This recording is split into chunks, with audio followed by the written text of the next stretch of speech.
Dear students, मैं हूं नवीन Sharma, HOD physics.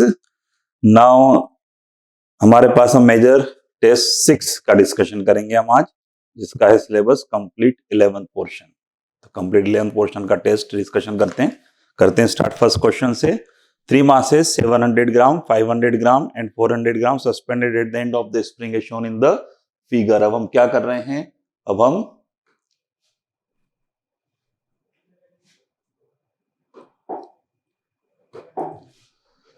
When the 700 gram mass is removed, हम क्या कर रहे हैं, 700 को रिमूव कर रहे हैं। 700 को रिमूव कर रहे हैं तो ऑसिलेशंस का पीरियड 3 सेकंड हो गया है। तो अगर 700 को हम रिमूव करते हैं तो you know what is the time period formula for the mass spring system. So T is equals to 2 pi under root m by k। T is equals to 2 pi under root m by k। कितना मास बच गया है, 500 gram plus 400 gram, that is 900 ग्राम, है ना, ग्राम में लिख रहा हूं मैं, by k। तो this is given 3 second initially. अब क्या किया उन्होंने, when the 500 mass is also removed, ये ध्यान से पढ़ो, 500 ग्राम मास इज ऑल्सो रिमूव, 500 को भी हमने रिमूव कर दिया। अब कितना बचा हमारे पास में, 400 ग्राम। तो हमें पता करना है उसका टाइम पीरियड। तो let that is T dash. तो क्या कहेंगे, T dash is equals to 2 pi under root 400 gram by K. तो सिंपल सा रेशियो दिख रहा है हमें, सर हम डिवाइड कर देते हैं। क्या जाएगा हमारे पास में, 3 अपॉन टी डैश। इधर बताओ कैसे, केजी में करने का नीड था, नहीं सर, दोनों का रेशियो निकालना है, ग्राम से ग्राम कैंसिल है, नो नीड। तो क्या है हमारे पास में, ग्राम से ग्राम कैंसिल, इधर √9 इधर √4, क्या होता है √9, √9 इज 3, √4 इज 2, 3 से 3 भी कैंसिल, डायरेक्ट लिख सकते हैं T dash is equal to 2 second. Direct question on the formula, T is equal to 2 pi under root m by 2k।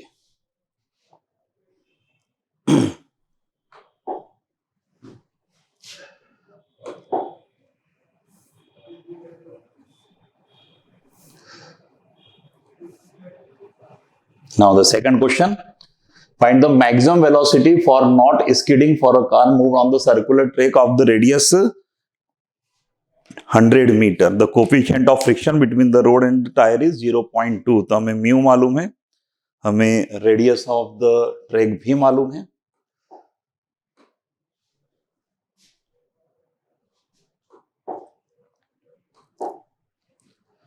तो रेडियस ऑफ द ट्रैक मालूम है हमें 100, कोफिशिएंट ये भी मालूम है। रोड कैसा है, circular track of radius given है आपको। मैक्सिमम वेलोसिटी नॉट स्कीडिंग का पूछा है, स्कीडिंग करना है, ओवरटर्निंग का क्वेश्चन नहीं है, सीधा सीधा स्कीडिंग दिख रहा है।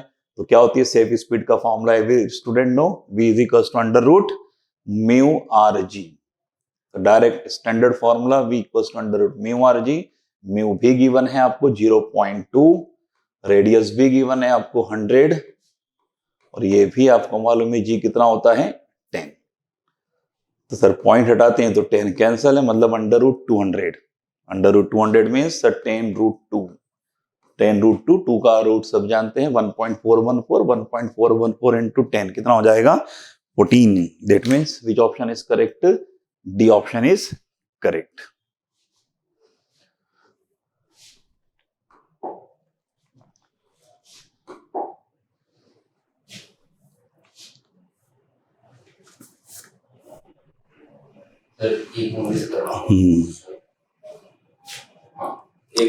अच्छा, चलो देखते हैं नेक्स्ट क्वेश्चन। स्क्रीन पर है आपके पास, car is moving with the speed of 30 metre per second. हमें क्या मालूम है, हमें कार की स्पीड मालूम है। तो कार की स्पीड हमारे पास में 30, मतलब ये v है हमारे पास। Circular path of radius, radius भी मालूम है हमको 500 metre. If is speed is increasing at the rate, ध्यान से देखो क्या है, ये स्पीड इंक्रीज हो रहा है, स्पीड इंक्रीज हो रहा है, इसका मतलब यूनिफॉर्म सर्कुलर मोशन या non uniform circular motion. Sir speed जब जब इंक्रीज या चेंज होगा तो वो नॉन यूनिफॉर्म सर्कुलर मोशन का क्वेश्चन है।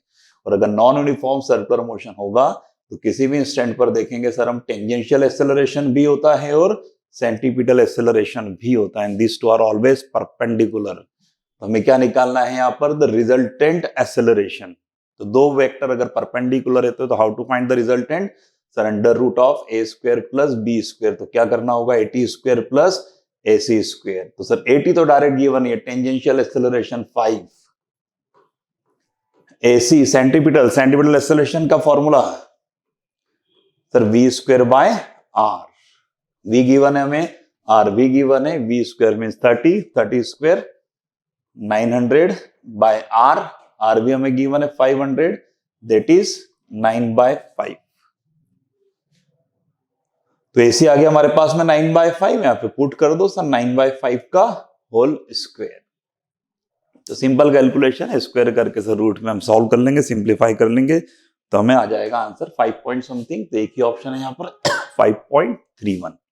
ठीक है, सर्कुलर मोशन में बिल्कुल ध्यान रखना हमें कि यूनिफॉर्म है या नॉन यूनिफॉर्म। यूनिफॉर्म होता है तो direct AC v square by R, पर अगर नॉन यूनिफॉर्म होता है तो दोनों करना पड़ेंगे हमें, एसी वी और एटी। आते हैं नेक्स्ट क्वेश्चन पर। The kinetic energy of a body varies directly as a square of the time elapsed। मतलब kinetic energy किस पे डिपेंड कर रहा है, square of the time। तो kinetic energy proportional to square of the time means t square। अब क्या होता है kinetic energy, sir kinetic energy होता है हमारे पास में half mv square, it mean sir half mv square proportional to T square है। सर हाफ और m तो कांस्टेंट, डायरेक्ट बोल सकते हैं इधर v square proportional to T square या v प्रोपोर्शनल टू t, बाकी सब तो कांस्टेंट है। तो v प्रोपोर्शनल टू t है, सीधा सीधा सा उन्होंने ये देना चाहिए था, थोड़ा सा बढ़ा दिया। क्या निकालना है हमें, the force acting varies directly as. Force क्या होता है, force is equals to dp by dt, rate of change of momentum, मतलब p is equals to mv। अगर मास कांस्टेंट है तो p directly proportional to v, तो p directly proportional to v, v directly proportional to t, और f किस पर depend कर रहा है, p पर, क्योंकि मास क्या है, कांस्टेंट। तो हम डायरेक्ट कह सकते हैं कि sir force is directly proportional to dp by dt। तो force is directly proportional to dp by dt, तो dp बाय dt को क्या कहेंगे, सर p प्रोपोर्शनल आ गया t के, तो dp बाय dt, t का डिफरेंशिएशन t के रिस्पेक्ट में क्या होगा, t का डिफरेंशिएशन t के रिस्पेक्ट में सर 1, मतलब force proportional to 1 means force is not depend upon time, force is not depend upon time means D option correct। देखें the total energy of the body executing SHM is E के, total energy हमें E दे रखा है। क्या होता है total energy का formula, half m omega square a square, this is total energy given. Executing SHM E, then the kinetic energy when the displacement is half of the amplitude। किसका knowledge पूछा हमको, kinetic energy का, वो भी कब, जब amplitude होगा half.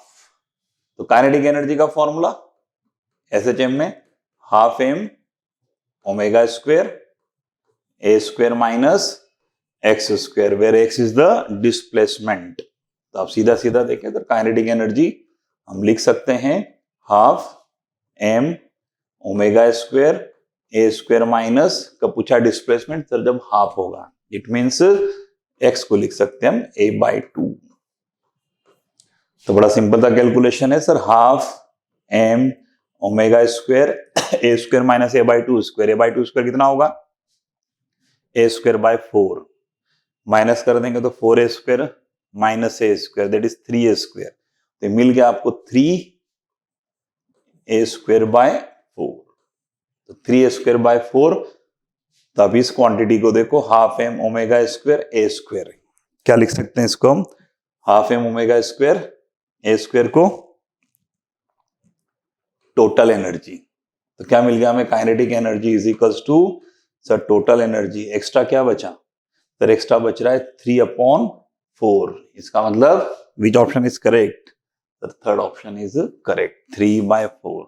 Simple फॉर्मूले पे क्वेश्चन आता है आपको SHM के, total energy, kinetic energy, potential energy, इनके फॉर्मूले आपको डिस्प्लेसमेंट के टर्म्स में याद रखना ही रखना है।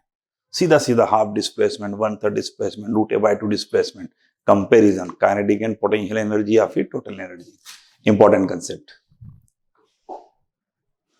नेक्स्ट देखते हैं, A body fall on the surface of the earth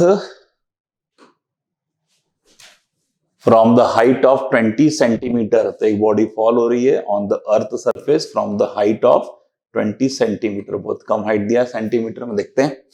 after colliding with the earth, after colliding with the earth the mechanical energy loss by 75%, 75% का लॉस हो गया है, मतलब 25% बचा है उसके पास।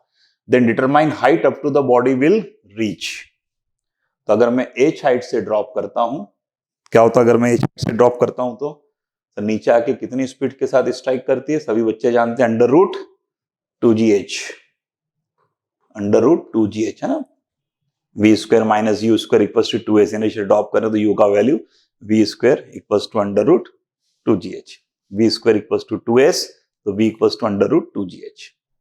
तो यहां पर अब क्या हुआ सर, 20 से इसने स्ट्राइक कर दिया, पहली हाइट है, मैं इसको h1 नाम दे देता हूं, 20 सेंटीमीटर। अब रिटर्न में क्या बोल रहा है आपको क्वेश्चन में, सर रिटर्न में 75% मैकेनिकल एनर्जी का लॉस हो गया है। तो क्या आप जानते हैं जब बॉडी टॉप पर होती है तो उसके पास में जो मैकेनिकल एनर्जी होती है वो पोटेंशियल प्लस काइनेटिक से ड्रॉप करें तो कंप्लीट मैकेनिकल क्या उसके पास में पोटेंशियल एनर्जी है, और जैसे हमने रिलीज किया और अर्थ से जाकर के टकराएगा, सरफेस पे जाकर टकराएगा, तो कंप्लीट एनर्जी क्या हो जाएगी उसकी, काइनेटिक एनर्जी, मतलब total mechanical energy kinetic energy. तो मैकेनिकल एनर्जी में लॉस मतलब काइनेटिक एनर्जी में लॉस। तो कितनी काइनेटिक एनर्जी स्ट्राइक करेगा सर, ½mv²।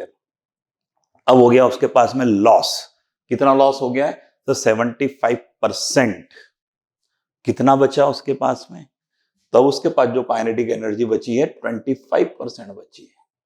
तो this is the new kinetic energy.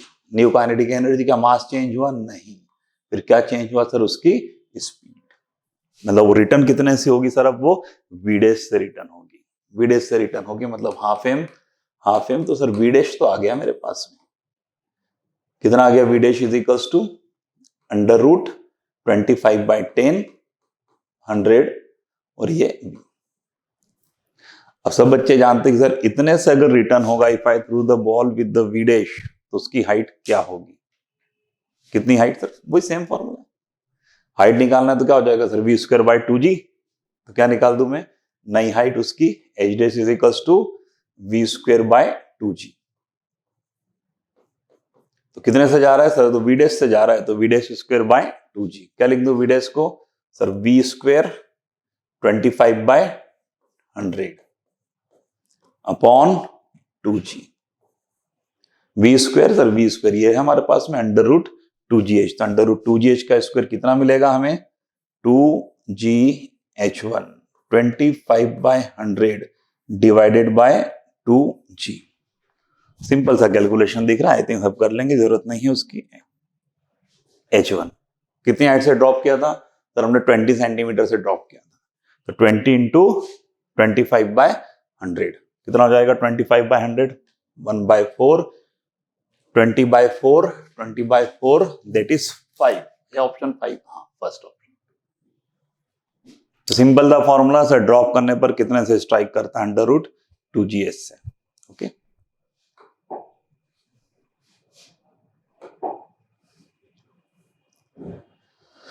ये क्वेश्चन देखते हैं, रीड करें सभी स्क्रीन पर।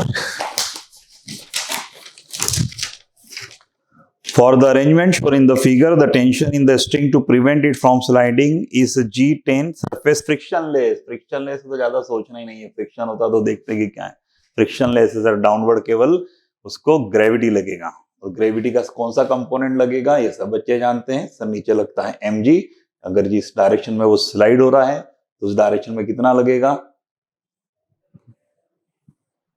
ये एंगल कितना दिया है आपको 37, तो ये 90 - 37, तो ये भी 37, तो इस डायरेक्शन में mg cos थीटा और इस डायरेक्शन में mg sin theta, means mg sin theta is responsible for the sliding। now you want to prevent the sliding को आपको रोकना है, इसका मतलब mg sin theta के बराबर अपोजिट फोर्स लगाना होगा, दैट इज टेंशन, मींस कितना टेंशन रिक्वायर है आपको, T = mg sin theta. I think सारा डाटा गिवन है आपको, कितना है उसका मास 2 kg, g का वैल्यू कितना ले लें हम 10, sin थीटा, थीटा कितना है 37, sin 37 क्या होता है sin 37 3/5, तो 5 से 2 कैंसिल, 2 3 जा 6, 6 इंटू 5 से cancel 2, 2 into 2 4, 4 into 3 12, that is 12 Newton. Easy direct question. देखते हैं नेक्स्ट।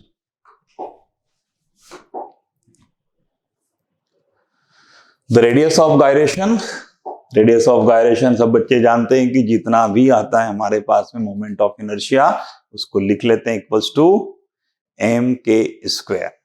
मोमेंट ऑफ इनर्शिया को एम के स्क्वायर लिख दिया तो जो के है that is radius of gyration, मतलब हमें मोमेंट ऑफ इनर्शिया निकालना है। तो radius of gyration of the solid sphere, figure क्या दिया आपको, solid sphere about the tangent is given by. तो सॉलिड स्फीयर के लिए सब बच्चे जानते हैं कि जो अगर डायमीटर के अबाउट देखता हूं, सॉलिड स्फीयर है कितना होता है, आई की वैल्यू 2/5 mr स्क्वायर। तो टेंजेंट के अबाउट कितना होगा सर, अगर मुझे टेंजेंट के अबाउट पता करना है तो देखता हूं कि टेंजेंट इस डायमीटर के पैरेलल है, टेंजेंट डायमीटर के पैरेलल है, इसका मीनिंग सर, इसका मीनिंग हम लगा सकते हैं पैरेलल एक्सिस थ्योरम। क्या होता है पैरेलल एक्सिस थ्योरम, अगर मुझे आई निकालना है तो आई निकालना है तो sir ICOM plus MH square. Condition क्या है, मुझे ICOM मालूम होना चाहिए, क्या डायमीटर उसके सेंटर ऑफ मास से जा रहा है, हाँ, तो मुझे सेंटर ऑफ मास से डायमीटर मिल गया, तो लिख देता हूं मैं 2/5 mr square plus MH square. H कितना है हमारे पास में सर, H R के बराबर ही है, तो 2/5 mr स्क्वायर कॉमन, 2/5 प्लस 1 कितना हुआ, 2/5 प्लस 1 सर 7/5, तो 7/5 mr स्क्वायर। ये मिल गया मुझे moment of inertia. Moment of inertia नहीं, क्या निकालना है, रेडियस ऑफ गायरेशन। क्या होता है रेडियस ऑफ गायरेशन, तो जो भी मोमेंट ऑफ इनर्शिया आता है मैं उसको इक्वल कर देता हूं m के स्क्वायर पे, this case the radius of gyration. Sir m से m कैंसिल है, स्क्वायर उधर जाएगा तो सर हो जाएगा स्क्वायर रूट, मतलब स्क्वायर रूट के अंदर मैं 7 लिख लूंगा, मैं 5 लिख लूंगा, और r स्क्वायर का रूट तो r ही है, तो कौन सा ऑप्शन करेक्ट है, under root 7/5 r, that is D option is correct. Important concept sir moment of inertia में आता है, पर वो रेडियस ऑफ गायरेशन पूछ लेते हैं कि स्टेप आगे कुछ नहीं, उसको इक्वल टू क्या लिखना है आपको, m के square.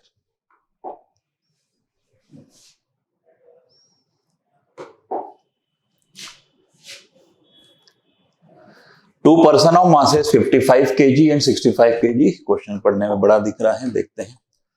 Two person of mass 55 kg and 65 kg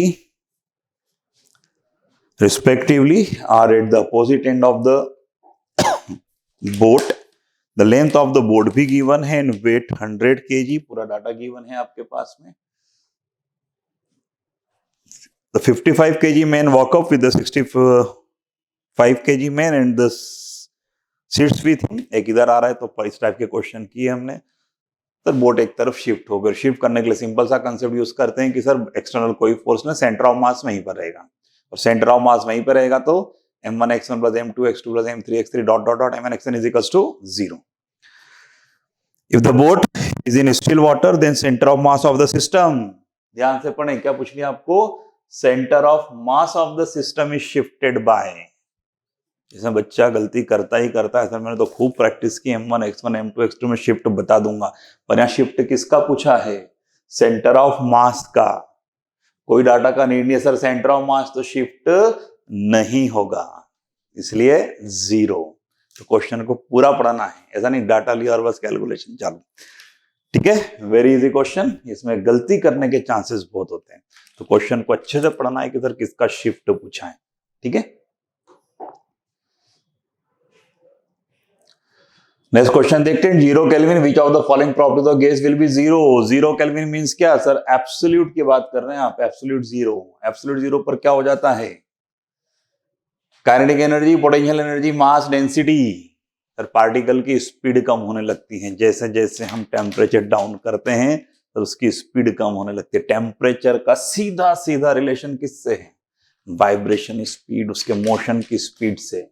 temperature बढ़ाया सर वाइब्रेटिंग स्पीड बढ़ेगी, मोशन की स्पीड बढ़ेगी, टेम्परेचर डाउन करेंगे सर स्पीड कम होते जाएगी, है ना। Kinetic energy directly proportional to क्या होती है, टेम्परेचर। तो अगर आपने टेम्परेचर 0 कर दिया तो kinetic energy zero, speed zero, kinetic energy option है, स्पीड भी ऑप्शन होता तो वो भी हो जाता हमारे पास।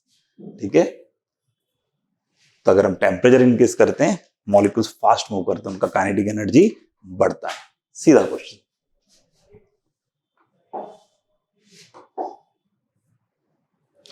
Wire fix at the upper and and stretched by the length L, कितने से स्ट्रेच कर दिया हमने उसको, लेंथ एल से, by applying the force F, F force लगा रहे हैं, उसकी लेंथ बढ़ा रहे हैं, तो कुछ ना कुछ वर्क डन होगा हमारे पास में, तो वर्क डन ही पूछ लिया, work done is stretching the wire. तो एक वायर है आपके पास में, इस वायर को हमने क्या किया है, इस वायर को हमने एफ का फोर्स लगाया और एफ का फोर्स लगा के उससे हमने स्ट्रेच कर दिया। तो आपको पूछा वर्क डन कितना होगा, तुम बेसिक से भी कर सकते हैं कि सर जैसे जैसे स्ट्रेच करोगे, जैसे स्प्रिंग का केस होता था, जैसे जैसे स्ट्रेच करोगे तो फोर्स चेंज होता जाएगा, तो हम इंटीग्रेट करके वर्क डन निकाल लेंगे।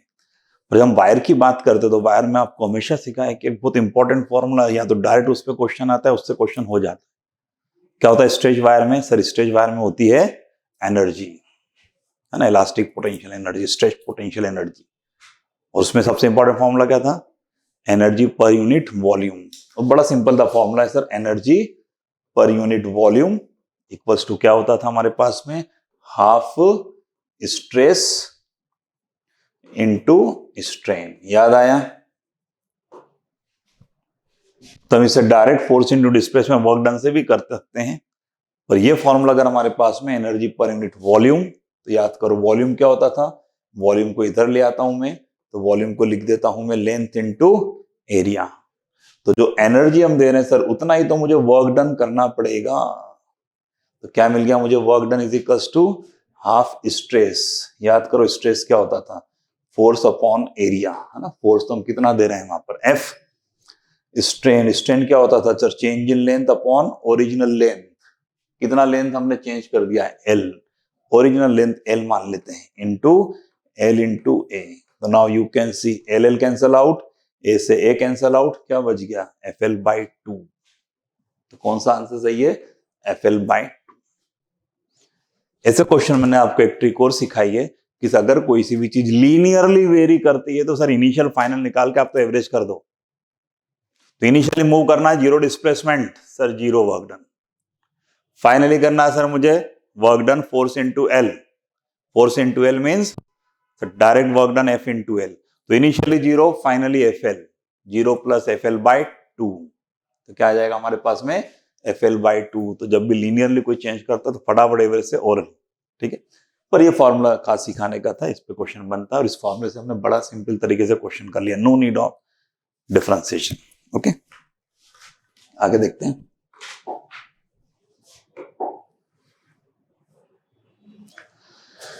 देखें next question 12, if the terminal speed of the sphere of gold density given है, आपको गोल्ड की बात हो रही है, उसका डेंसिटी भी गिवन है।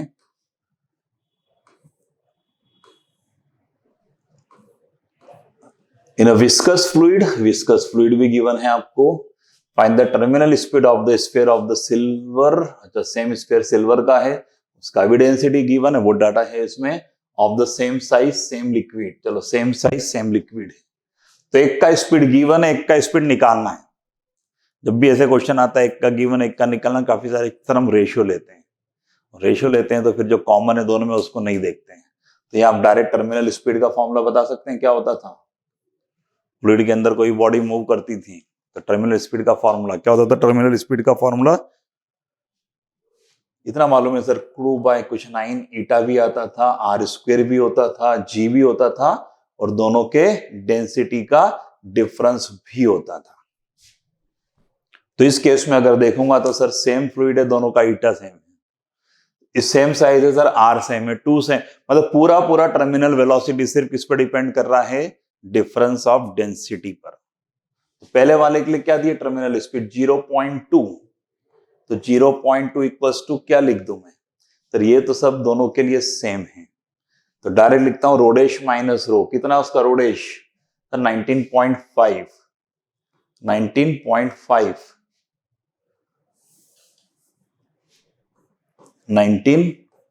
0.5, फ्लूइड का डेंसिटी कितना है 1.5 सर, -1.5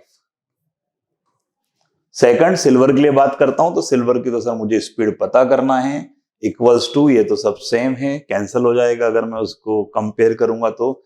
सिर्फ किस पर डिपेंड कर रहा है, डेंसिटी किसका, इसका 10.5 -1.5, वेरी इजी, दोनों को डिवाइड कर दो, आंसर 0.2/v, 19.5 -1.5 कर देंगे आप, कितना मिल जाएगा आपको 18, इधर कर देंगे तो कितना मिल जाएगा आपको 9, 18/9, 2 से 0.2 भी कैंसिल होगा, 0.1, तो 0.1 इज द करेक्ट आंसर है ना। इजी कैलकुलेशन है, ओरली करना है, कॉपी पेन भी नहीं चलाना है आपको। Easy question, terminal velocity depend upon radius, viscosity and difference of the frequency, ठीक।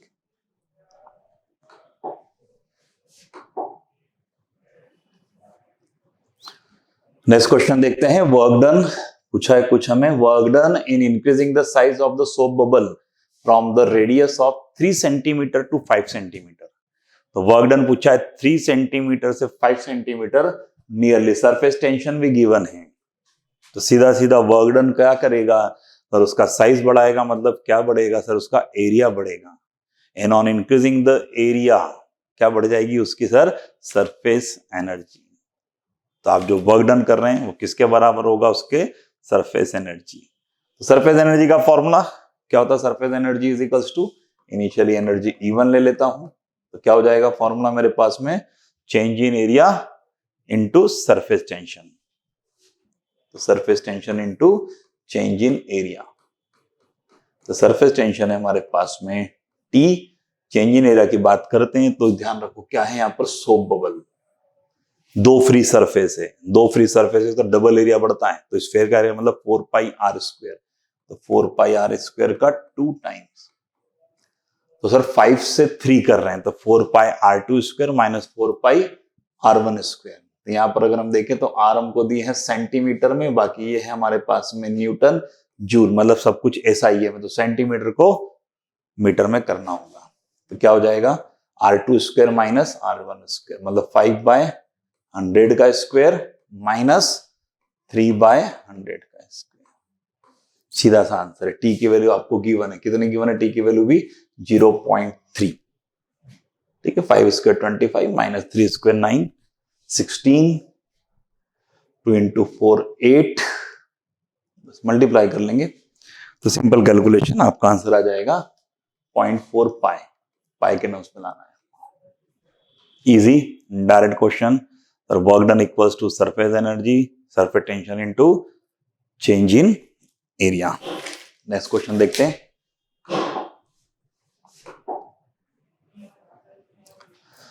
अ fluid which we treat as a pipe, ठीक है, पाइप आ गया, मतलब सर या तो ओपन होगा या क्लोज होगा, as a pipe open at both end, मतलब किसका क्वेश्चन आ गया, ये तो pipe open at both end, open organ pipe is 34 centimetre long, sir मुझे उसका लेंथ गिवन है, the fundamental frequency of the fluid when all its holes are covered, सभी होल्स को कवर्ड कर दिया है, मतलब पूरा का पूरा हमारे पास में क्या हो गया है, एक ओपन पाइप। तो ओपन पाइप की फंडामेंटल फ्रीक्वेंसी का फॉर्मूला क्या होता है, तो सीधा सीधा है हमारे पास में, इनके टर्म्स में क्या होता है, V/2L, फंडामेंटल पूछा है सर, फर्स्ट ही पूछा, lambda is equals to L/2n, तो कितना मिला हमें, frequency is equals to V/2L, I think पूरा डाटा गिवन है, फॉर्मूला में वैल्यू पुट करना है। V स्पीड दी है आपको कितनी, 340 मीटर पर सेकंड में है, 2 लेंथ आपको 34 सेंटीमीटर दिया है, सेंटीमीटर को आप कन्वर्ट कर देंगे मीटर में, तो 2 जीरो गया ऊपर आपके पास में, 34 से कैंसिल ही है 10, और 10/2 और कर देंगे तो सर 5, और 2 जीरो ऊपर चले गए, 500 hertz. Clear. Question number 14, direct formula, fundamental frequency for open organ pipe.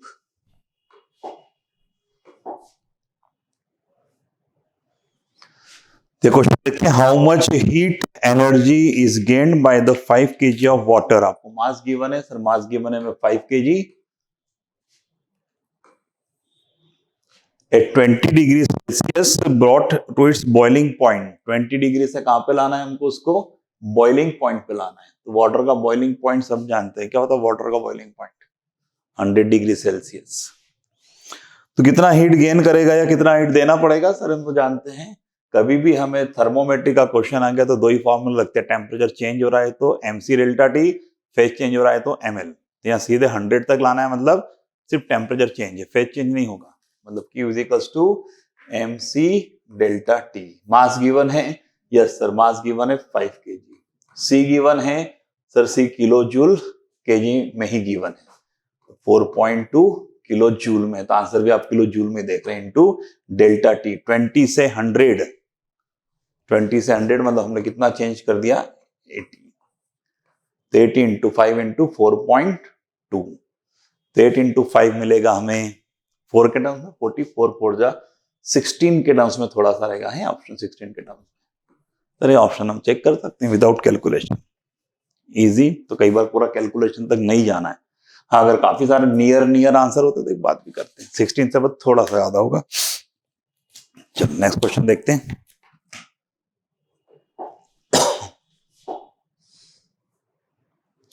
Match the column, match the column के क्वेश्चन तो हम ऑप्शन से ही देखते हैं, पूरा मैच करने की जरूरत नहीं पड़ती है, कई सारे मैच तो सेम रहते हैं। मैच द कॉलम, कॉलम 1 में आइसोथर्मल, आइसोकोरिक, एडियाबेटिक, आइसोबेरिक, ये क्या बताने की जरूरत है ना, बिल्कुल बेसिक है। आइसोथर्मल, आइसोथर्मल में क्या कांस्टेंट होता है सर, टेम्परेचर। ए का आंसर सेकंड, 2 में है। Isochoric sir volume constant, isochoric का ही मीनिंग है कि सर वॉल्यूम कांस्टेंट, तो बी का ऑप्शन थर्ड, बी का ऑप्शन थर्ड, एक में ही है, आगे पढ़ना ही नहीं हमको, डी ऑप्शन करेक्ट है।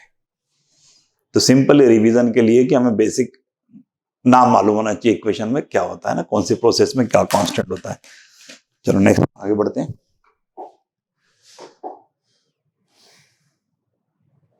एसर्शन रीजन, 2 से 3 क्वेश्चन आते हैं, आपको अच्छे से पढ़ें क्या assertion. It is not possible to accelerate if trailing at a constant speed. तो अगर कांस्टेंट स्पीड है तो हम एक्सेलरेट नहीं कर सकते, ये पूर्व कह रहा है। क्या एक्सेलरेशन का मतलब चेंज इन स्पीड होता है? नहीं, एक्सेलरेशन का तो मतलब क्या होता है, चेंज इन वेलोसिटी। तो अगर मुझे एक्सेलरेशन चाहिए तो सर स्पीड से नहीं, मुझे तो एक्सेलरेशन मतलब क्या चेंज करना है, वेलोसिटी। वेलोसिटी सर कैसे कैसे चेंज हो सकती है? वेलोसिटी सर चाहूं तो मैं स्पीड चेंज कर दूं,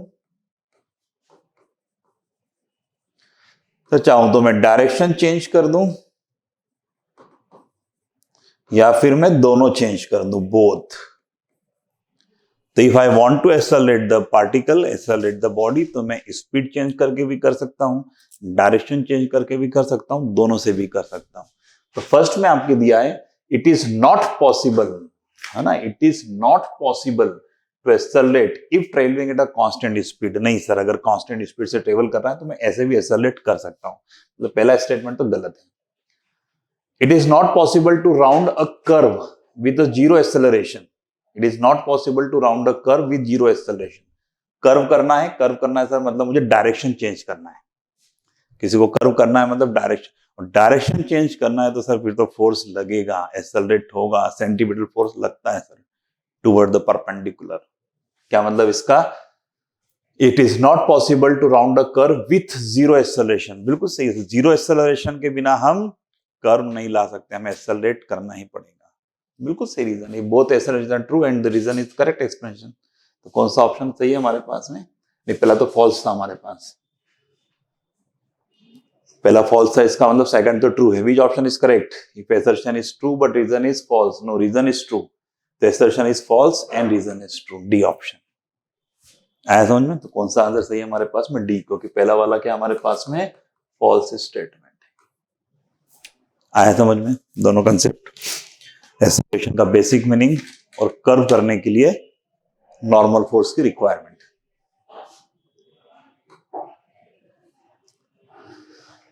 चलो, the position of the particle at a time is given by the relation xt is equals to this v naught by alpha, where v naught is the constant, alpha greater than 0, the dimension। तो सीधा सीधा question dimension में बनता है आपके पास, simple, या तो principle of homogeneity या फिर कन्वर्जन। देखते हैं यहाँ पर क्या आपको सीधा सीधा डायमेंशन पूछा है। तो आपका इक्वेशन अगर आप अच्छे से देखें तो इस इक्वेशन में एक्स टी मतलब ये एक्स इंटू टी है क्या? नहीं, एक्स टी नहीं है, वो पोजीशन ही है। V naught by alpha 1 minus e to the power minus alpha t है ना, 1 minus e to the power minus alpha t. तो डायमेंशन ऑफ वी नॉट और अल्फा निकालना है आपको। तो ध्यान से देखो क्या लिखा है, 1 माइनस ई, 1 माइनस समथिंग, 1 माइनस समथिंग में सर 1 एक नंबर है, नंबर में तो कोई नंबर ही माइनस हो सकता है। 1 डायमेंशन लेस है तो उसमें तो आप जो भी माइनस कर रहे हो वो भी डायमेंशन लेस आएगा और रिजल्ट भी डायमेंशन लेस आएगा। ये डायमेंशन लेस है हमारे पास में। ई के बारे में सब जानते हैं सर, ये तो एक नंबर होता है 2.71, उसकी जो पावर आएगी सर उसका पावर एक नंबर ही रहेगा, डायमेंशन लेस। तो ये अल्फा टी हमारे पास में डायमेंशन लेस है। तो अल्फा टी अगर डायमेंशन लेस है इसका मतलब अल्फा के डायमेंशन क्या आ गए, T is a time, time upon में जाएगा तो ऊपर जाके क्या हो जाएगा -1।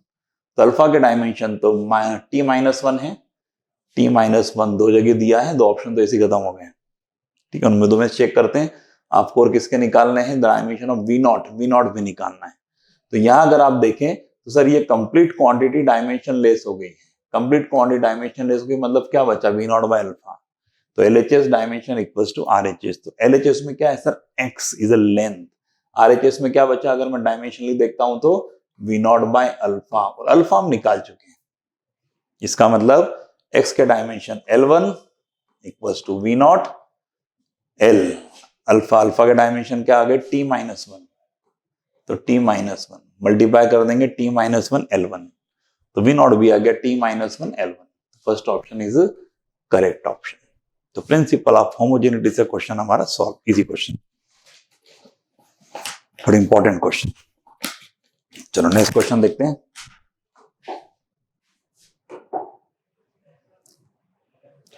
A player caught a cricket ball of mass 150 gram moving at a rate of 20 meter per second. If the catching process be completed in 0.1 second, 0.1 second में catch कर लिया है, कैच कर लिया मीन्स बॉल को उसने स्टॉप कर दिया, मोशन में नहीं है। The force exerted by the ball on the hand of the player, बिल्कुल बेसिक कंसेप्ट सब बच्चे जानते हैं। फोर्स इक्वल्स टू क्या होता है, force equals to rate of change of momentum. F is equals to rate of change of momentum is final momentum minus initial momentum upon time. Final momentum means final velocity, stop कर दिया है, minus initial, तो initial कितने से आ रहा है वो 20 metre per second से, upon time, टाइम कितना लग रहा है 0.1 सेकेंड। तो कितना मिल गया हमें, माइनस मास, मास भी गिवन है 150 ग्राम, आंसर न्यूटन में है ना, ग्राम को केजी में करना होगा। 150 gram means 150 into 10 to the power -3 kg into 20 upon 0.1, तो 15 इंटू 2 30, 3 के टर्म्स में आंसर है सर, 3 के टर्म्स में दो आंसर है, तो एक बार डेसिमल अपन देख लेंगे क्या होगा।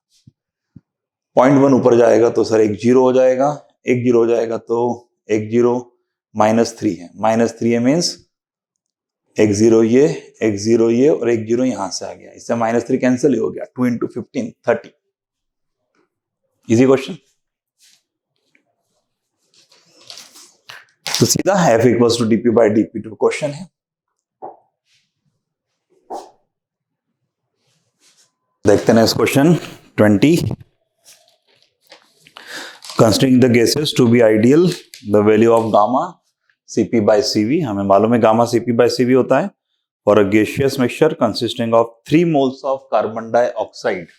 ठीक है, 3 moles of carbon dioxide given है हमें, 3 मोल CO2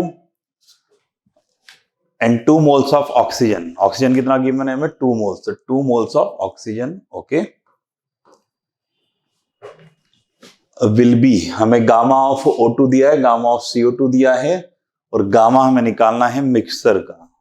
तो लॉ ऑफ मिक्सिंग, अगर मुझे गामा निकालना है मिक्सिंग का, तो gamma of mixing is equals to Cp of mixing upon Cv of mixing.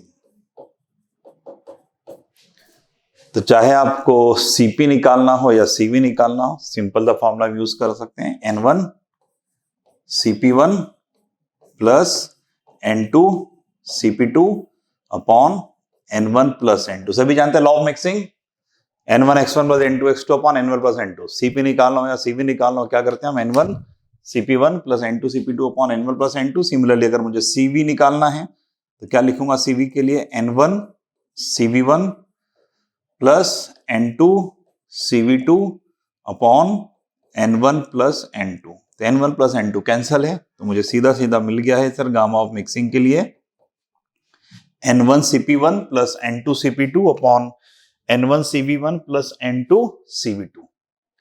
तो आपके पास में दो तरीके हैं सर, या तो मैं Cp निकाल लूं, मुझे क्या मालूम है सर, मुझे मालूम है कि मेरे पास ट्राइटोमिक है और उसका गामा भी गिवन है, या फिर बेसिक आप एक जानते हैं कि sir gamma is equals to Cp upon Cv है, और Cp माइनस Cv क्या होता है sir, Cv minus Cv R होता है।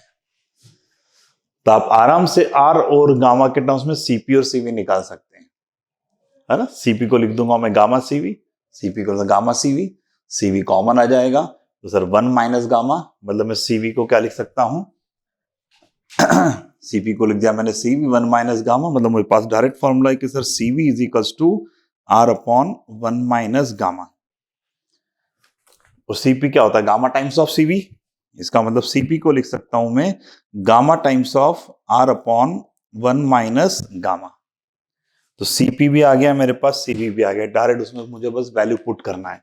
तो क्या मिल गया मुझे, gamma of mixing N1, CO2 को मैं N1 मान लेता हूं, तो क्या कर दूंगा 3 इंटू Cp, तो CO2 के लिए gamma times of R upon 1 minus gamma. तो क्या है इसका गामा CO2 के लिए सर गिवन है मुझे कितना, 1.3 into R upon 1 minus 1.3 plus 2 mole of O2।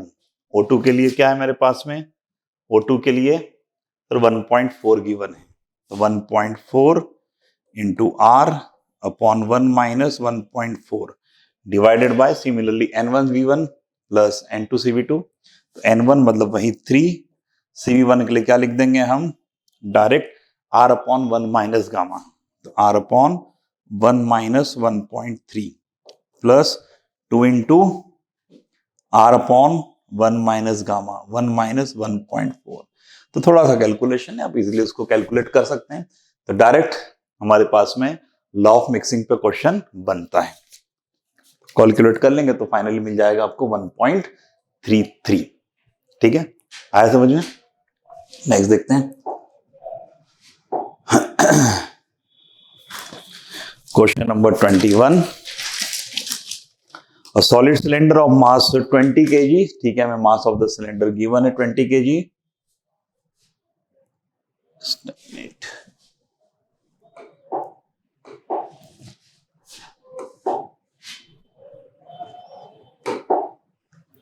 तो solid cylinder of mass 20 kg, rotate, mass given है मैं 20 kg,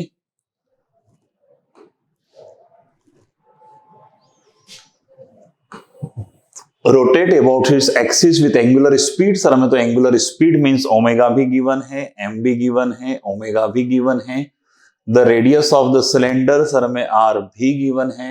what is the kinetic energy, हमें काइनेटिक एनर्जी बताना है with the rotation of the cylinder. तो क्या कर रहा है सर, सिर्फ रोटेट कर रहा है, ओनली रोटेशन। तो उसके पास क्या होगा, सिर्फ रोटेशनल काइनेटिक एनर्जी।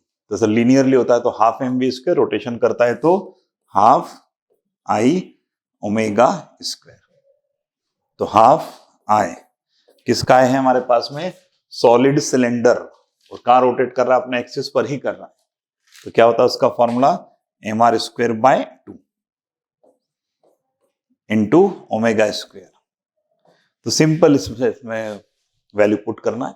तो एम गिवन है, आर गिवन है और ओमेगा गिवन है, सॉल्व करके आंसर। तो विच ऑप्शन इज करेक्ट, तो B option is correct.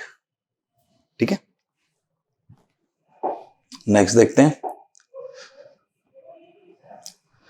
When a block of mass m suspended with the two different spring, then time periods are t1 and t2. When the block of mass, दो different spring है हमारे पास में, अगर हम पहले देखते हैं, पहले एक spring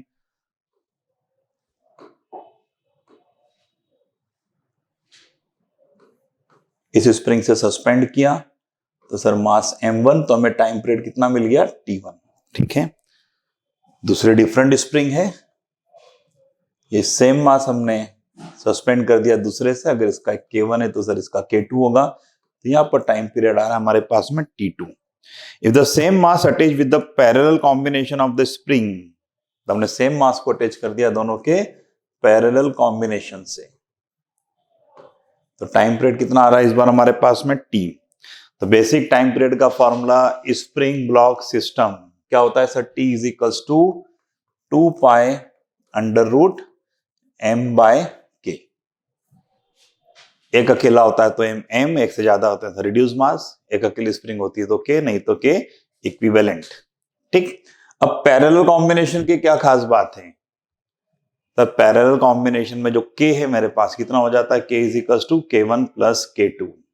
तो ये मैं जानता हूं कि sir k is equals to k1 plus k2 होगा। तो पहले केस में क्या लिखूंगा सर मैं, t is equals to 2 pi under root m by k1।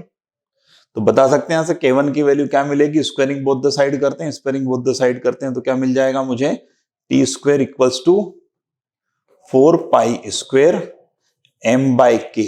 मतलब मैं k को क्या लिख सकता हूं सर, k हो जाएगा 4 pi square m by t square. तो आप देखो 4 पाई स्क्वायर m, तीनों केस में m कांस्टेंट है, 4 पाई तो वैसे भी कांस्टेंट है, तो k equals to k1 plus k2 है। k मतलब सर मेरे पास में ये, तो इसको क्या लिख दूं, कांस्टेंट अपॉन टी स्क्वायर, मतलब 1 अपॉन टी स्क्वायर। k1 को sir constant upon T square, मतलब 1 upon t1 square, plus k2 sir 1 upon t2 square. क्यों लिख दिया मैंने 1 1, क्योंकि सर ए भी कांस्टेंट, ए भी कांस्टेंट, ए भी कांस्टेंट, दोनों तरफ के न्यूमरेटर कैंसल आउट, बस सॉल्व कर लो आपको टी स्क्वायर मिल जाएगा।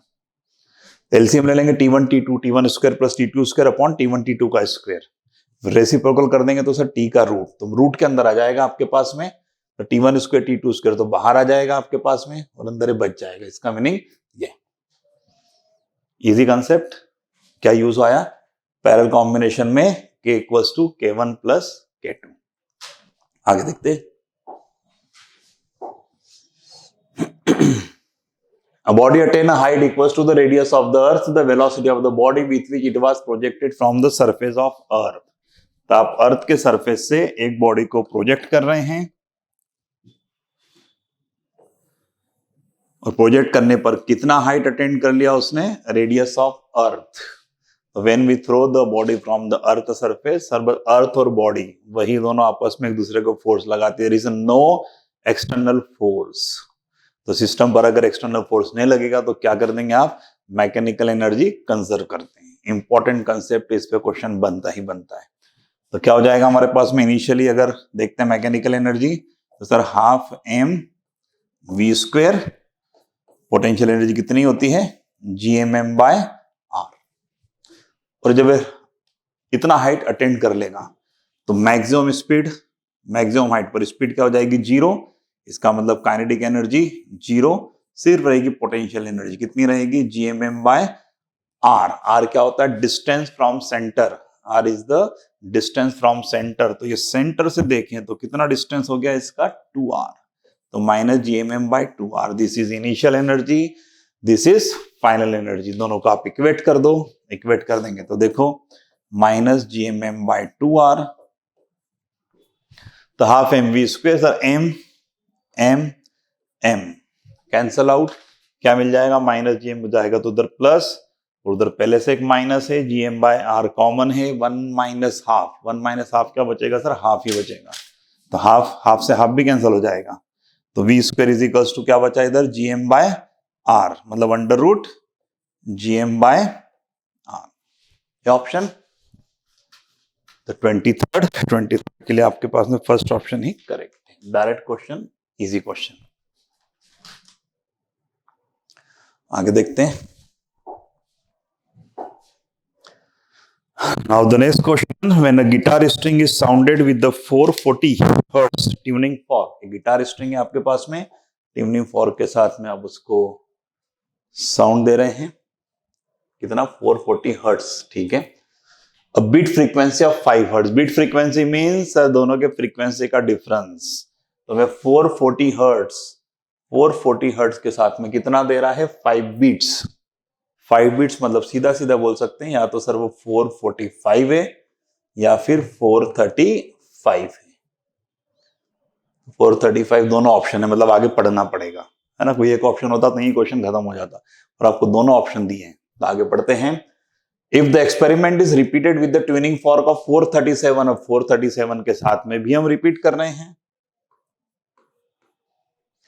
द बीट फ्रीक्वेंसी इज 8, अब बीट्स फ्रीक्वेंसी कितने का दे रहा है वो 8 का, मतलब सर 8 का डिफरेंस है, तो 8 का डिफरेंस 437 से कब हो सकता है, 437 प्लस 8 445, या 437 माइनस 8, 37 माइनस 8 429, ये कॉमन आ रहा है सर, इसका मतलब ये सही है। तो बीट्स का क्वेश्चन आ गया, मतलब समझ जाना, बड़ा इजी क्वेश्चन आएगा, सिर्फ माइनस करके एक दो केस देख के आपका काम हो जाएगा, ठीक है।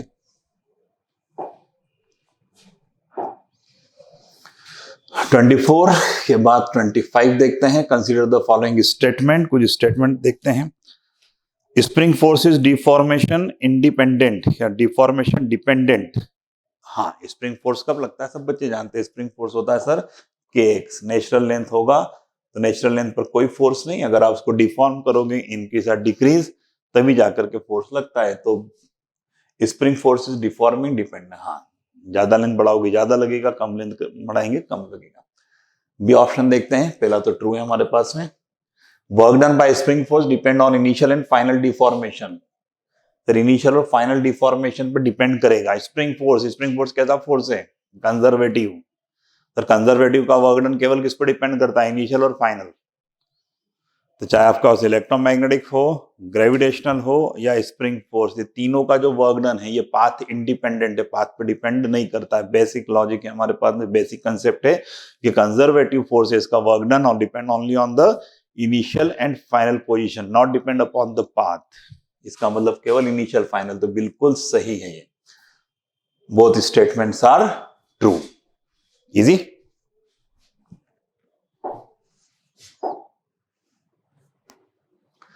तो first law of thermodynamics based on, नहीं पढ़ने की जरूरत है ना, किस पर डिपेंड करता है, conservation of energy, delta Q is equals to delta you plus p delta v. तो पहला ही ऑप्शन बिल्कुल करेक्ट है। Least count error belongs to the category of least count, least count जो मिनिमम मेजर कर सकता है कोई भी इंस्ट्रूमेंट, तो उसके कारण क्या आता है सर, कुछ एरर आता है हमारे पास। लीस्ट काउंट 0.1 है तो सर हम 0.1 का आगे पीछे एरर हमेशा ले लेते हैं, ठीक है, हमें रीजन मालूम होता है। तो सर रैंडम एरर, अगर हमें एरर नहीं मालूम होता है, ठीक है, पर हम चाहते हैं कि वो इलिमिनेट हो, तो हम नंबर ऑफ रीडिंग इंक्रीज कर देते हैं। सिस्टमेटिक तो दोनों को फॉलो करता है।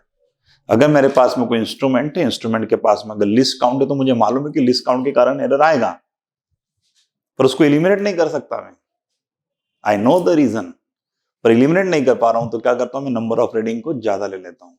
तो कैसा बिहेवियर है इसका, इसका बिहेवियर दोनों है, क्या दोनों है हमारे पास में, सिस्टमेटिक भी है और रैंडम भी है, दोनों की तरफ बिहेव करता है।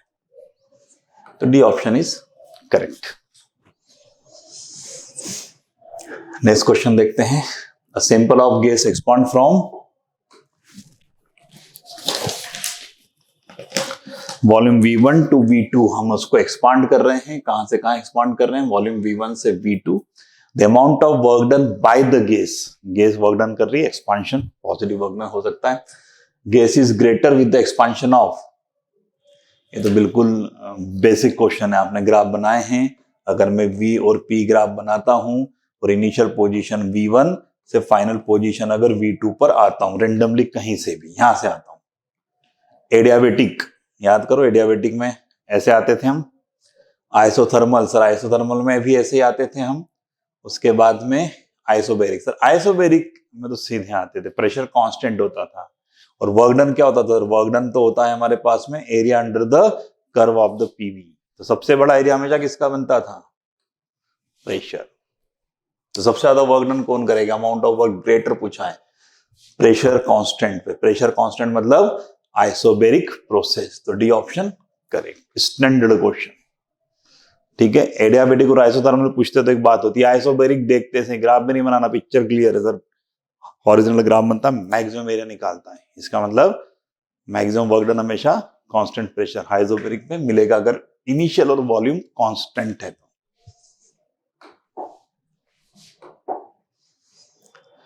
29 देखते हैं, coefficient of volume expansion. Coefficient of volume expansion given है आपको ideal gas at constant pressure, या फिर कांस्टेंट प्रेशर की बातें हो रही हैं, एंड टेम्परेचर टी केल्विन, ठीक है, is proportional to volume expansion.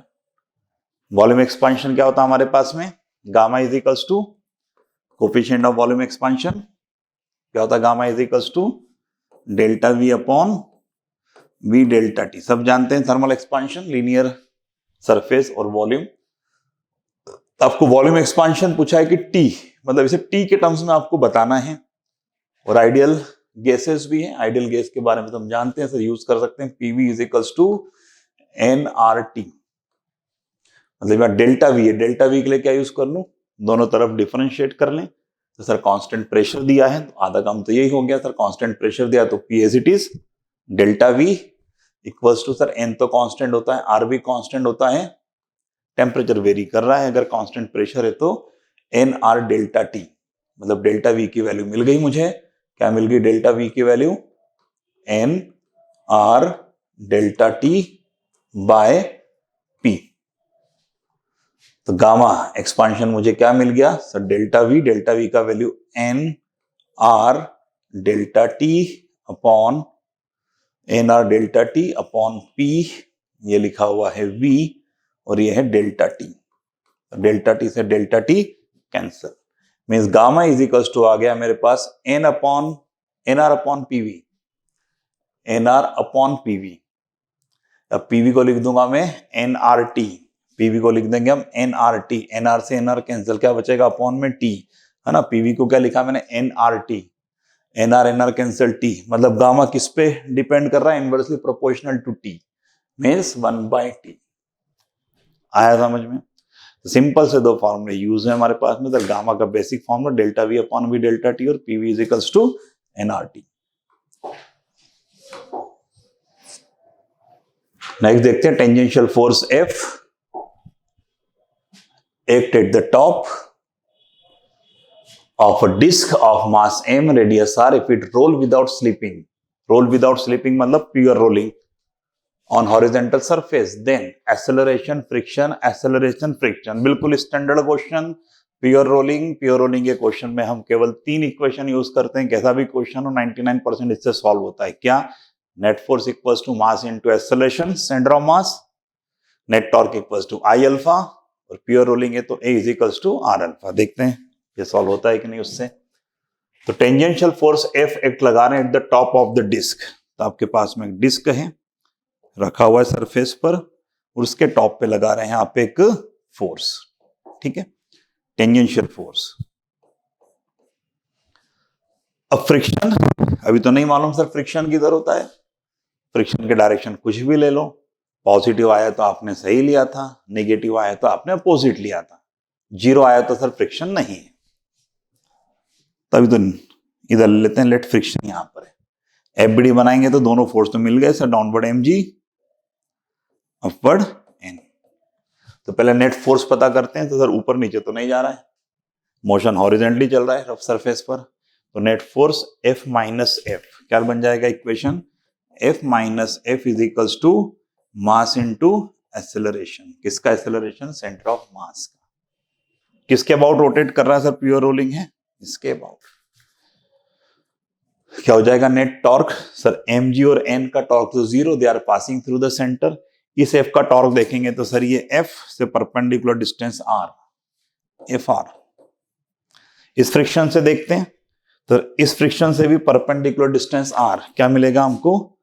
fr। अब दोनों सेम डायरेक्शन है, अपोजिट। तो ये f को देखो, तो ऐसे घुमाना चाह रहा है, है ना, क्लॉकवाइज डायरेक्शन में। इस एफ को देखो सर, ये भी ऐसा घुमाना चाह रहा है, वो try to rotate in the clockwise direction, therefore both are in the same, तो we add them is equals to I alpha. और थर्ड इक्वेशन क्या होता है अगर प्योर रोलिंग है, तो A is equals to R alpha. बस simple सा इक्वेशन है हमारे पास में, वैल्यू पुट करके देख लेते हैं, सॉल्व करके निकालते हैं कौन सा आंसर करेक्ट है। क्या क्या निकालना में, एक्सेलरेशन और फ्रिक्शन फोर्स। अल्फा की जरूरत नहीं है, अल्फा नहीं है इसका मतलब अल्फा को लिख देंगे हम ए बाय आर, तो अल्फा को मैं डायरेक्ट लिख देता हूं ए बाय आर, और साथ में है आई। आई मतलब क्या लिखा है हमारे पास में, डिस्क है, डिस्क का आई कितना होता है एम आर स्क्वायर बाय 2, तो आर से एक आर कैंसल आउट है, और अगर आप देखें यहां पर तीनों में आर कॉमन, ये बचा हुआ आर भी कैंसल आउट, तो यहां हमारे पास में ए बाई 2, यहां हमारे पास में एम ए, वहां पर एम ए बाई 2, इधर एफ माइनस एफ, इधर F plus F. I think in दोनों इक्वेशन को अगर आप डायरेक्टली ऐड कर लो तो फ्रिक्शन मिल जाएगा, एक्सेलरेशन मिल जाएगा। तो एफ प्लस एफ कितना हो गया इधर 2f, उधर देखते हैं m a plus m a by 2, 1 plus 1 by 2, 3 by 2, फिर 3 एम ए बाई 2, ए कितना आ गया मेरे पास में 2 इंटू 2 4, 4f बाय 3m, तो एक्सेलरेशन है 4f बाय 3m, तो ये बोल रहा है एक्सेलरेशन 2f बाय 3m, नहीं अपना तो 4f आ रहा है, एक्सेलरेशन 6 है, मतलब सर एक्सेलरेशन तो गलत बताएगा, मतलब आंसर अब इन दोनों में से कुछ होगा। क्या करेंगे, तो किसी भी इक्वेशन में पुट कर दो, फर्स्ट सेकंड दोनों ऑप्शन, फ्रिक्शन फोर्स निकाल लेते हैं।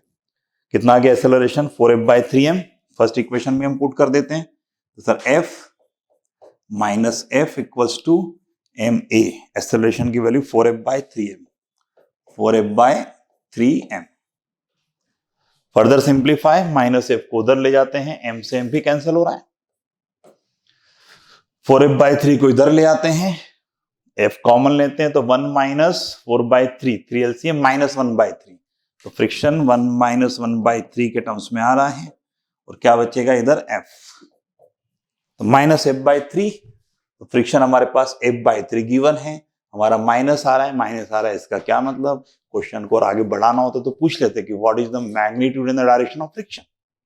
क्वेश्चन ऐसा भी बन सकता था कि friction force f by 3 forward, friction force f by 3 backward, friction force 2f by 3 forward, 2f by 3 backward, पर हमें तो केवल मैग्नीट्यूड दिया है, मतलब हमारा f बाई 3। नेगेटिव आया फ्रिक्शन, इंपॉर्टेंट कंसेप्ट, नेगेटिव आया फ्रिक्शन मतलब इस केस में फ्रिक्शन कहां लग रहा है सर, वो भी फॉरवर्ड डायरेक्शन में लग रहा है, ठीक है। तो which option is correct, d option is correct. चलो नेक्स्ट देखते हैं।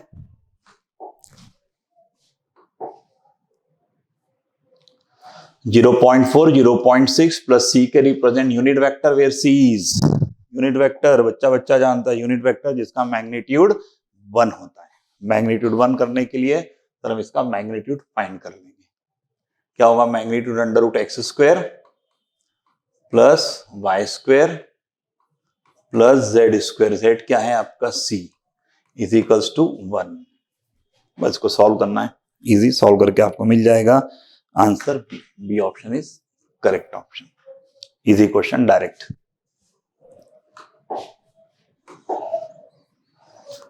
32, the resultant of vector and 0 will be equals to, 0 क्या है, 0 वेक्टर या नहीं है, वेक्टर का मल्टीप्लाई 0 से अगर कर रहे हो तो आपके पास में जो आंसर आएगा वो कुछ 0 ही आएगा, ये तो मैग्नीट्यूड सही है, पर हमारे पास में क्या आएगा, वो 0 वेक्टर है ना।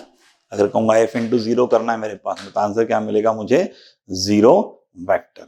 एडिशन और सब्ट्रैक्शन में कंपलसरी है कि सर वेक्टर से वेक्टर ऐड होगा, मल्टीप्लाई में कंपलसरी नहीं है।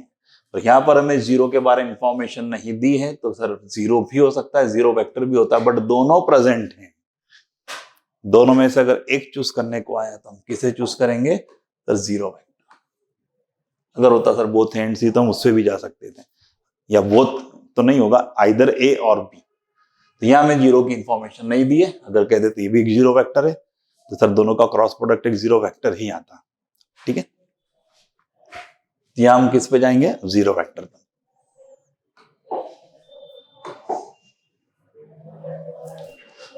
U tube in which the cross sectional area of the left limb of the left in 1/4, ये एरिया ऑफ क्वार्टर से 1 है। अगर ये A है, ये हमारे पास में 4 टाइम्स है ना। अगर ये है तो वो A/4, ये है तो 4 है। ठीक है, आगे पढ़ते हैं। The limb on the right contain mercury density, ठीक है। The level of the mercury in the narrow limb is at distance 36 centimetre. कितने डिस्टेंस पर है ये? 36 centimetre. Okay, from the upper end of the tube what will be the rise in the level of the mercury in the right limb, ठीक है। If the left limb is filled to the top with the water. अच्छा, तो हम क्या कर रहे हैं sir? Initially यहां पर अगर आप देखें तो 36 सेंटीमीटर है। अब इसको हम पानी से फिल कर रहे हैं। क्या होगा? पानी से फिल करेंगे तो इधर थोड़ा सा लेवल नीचे आएगा, उधर लेवल ऊपर जाएगा। क्या सेम लेवल ऊपर नीचे होगा? नहीं sir, area of cross section अलग अलग दिया है।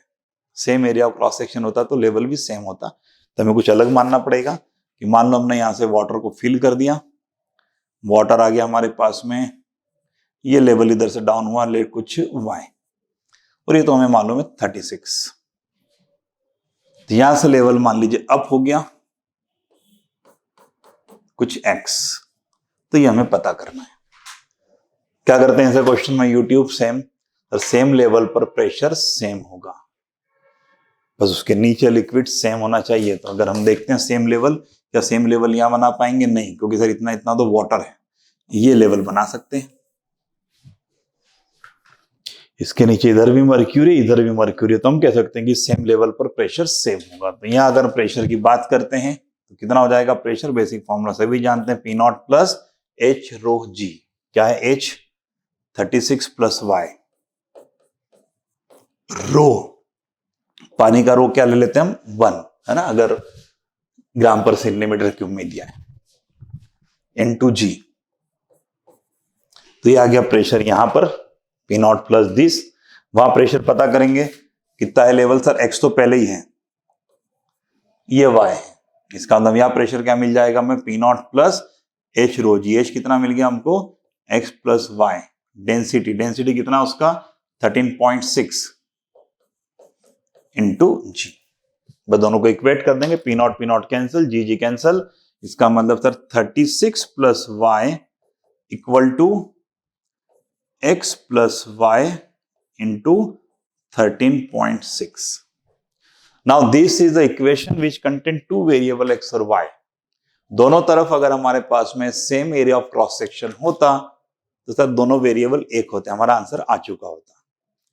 पर दोनों तरफ एरिया अलग अलग है, 2 वेरिएबल लेना हुए, तो आप देखो तो यहां से जितना मर्क्यूरी का अमाउंट या वॉल्यूम या मास नीचे जाएगा, उतना ही यहां से मर्क्यूरी का अमाउंट, मास, वॉल्यूम ऊपर आएगा। मतलब ये रीजन का मर्क्यूरी ये रीजन के मर्क्यूरी के इक्वल है। तो वॉल्यूम निकाल लेते हैं, लेंथ इनटू एरिया। लेंथ है हमारे पास में y, एरिया, एरिया इसका हमने a मान लिया है, तो उधर x से लेवल बड़ा है, उसका एरिया 4 है हमने मान लिया है, तो a से a कैंसिल। तो एक और इक्वेशन मिल गया आपको, y is equals to 4x। 2 equation, 2 variable, easily solve होगा। y की वैल्यू पुट कर दोगे 4x, तो 36 plus 4x equals to, bracket भी ओपन कर लोगे, y की वैल्यू 4x, 4x और x हो जाएगा 5x, डायरेक्टली लिख देते हैं 5x इंटू 13.6। ठीक है, लेफ्ट में आकर के x की वैल्यू आ जाएगी। क्या आएगा कैलकुलेशन करने पर? कैलकुलेशन करने पर आपको मिल जाएगा सी ऑप्शन, 0.56। आया क्वेश्चन समझ में? Standard question, fluid.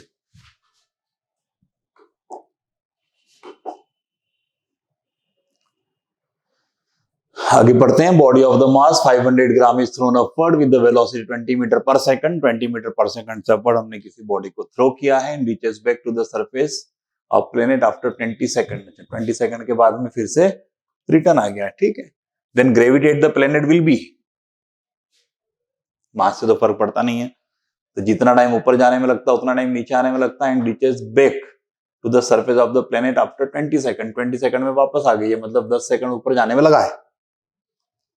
तो ऊपर जाने में अगर लगा है तो हम जानते हैं वेग v कितना होता है यहाँ पे 0, u हमको मालूम है और ग्रेविटी हमें निकालना है और टाइम हमें मालूम है, तो u कितना था 20, सीधा v is equals to u plus 80, v क्या फाइनली 0 इक्वल्स टू u कितना है 20, ऊपर जा रहा है तो g इंटू t, टाइम भी हमको मालूम है 10, तो g is equals to 20/10 2, where is the question. ठीक है, चलो और देखते हैं।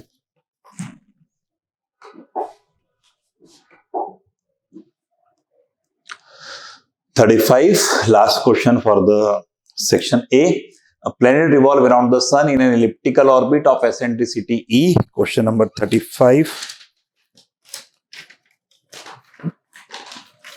If t is the time period of the planet, then the time spent by the planet between the end of the minor axis and major axis. Major axis किसको बोलते हैं sir? हमारे पास जो ये होता है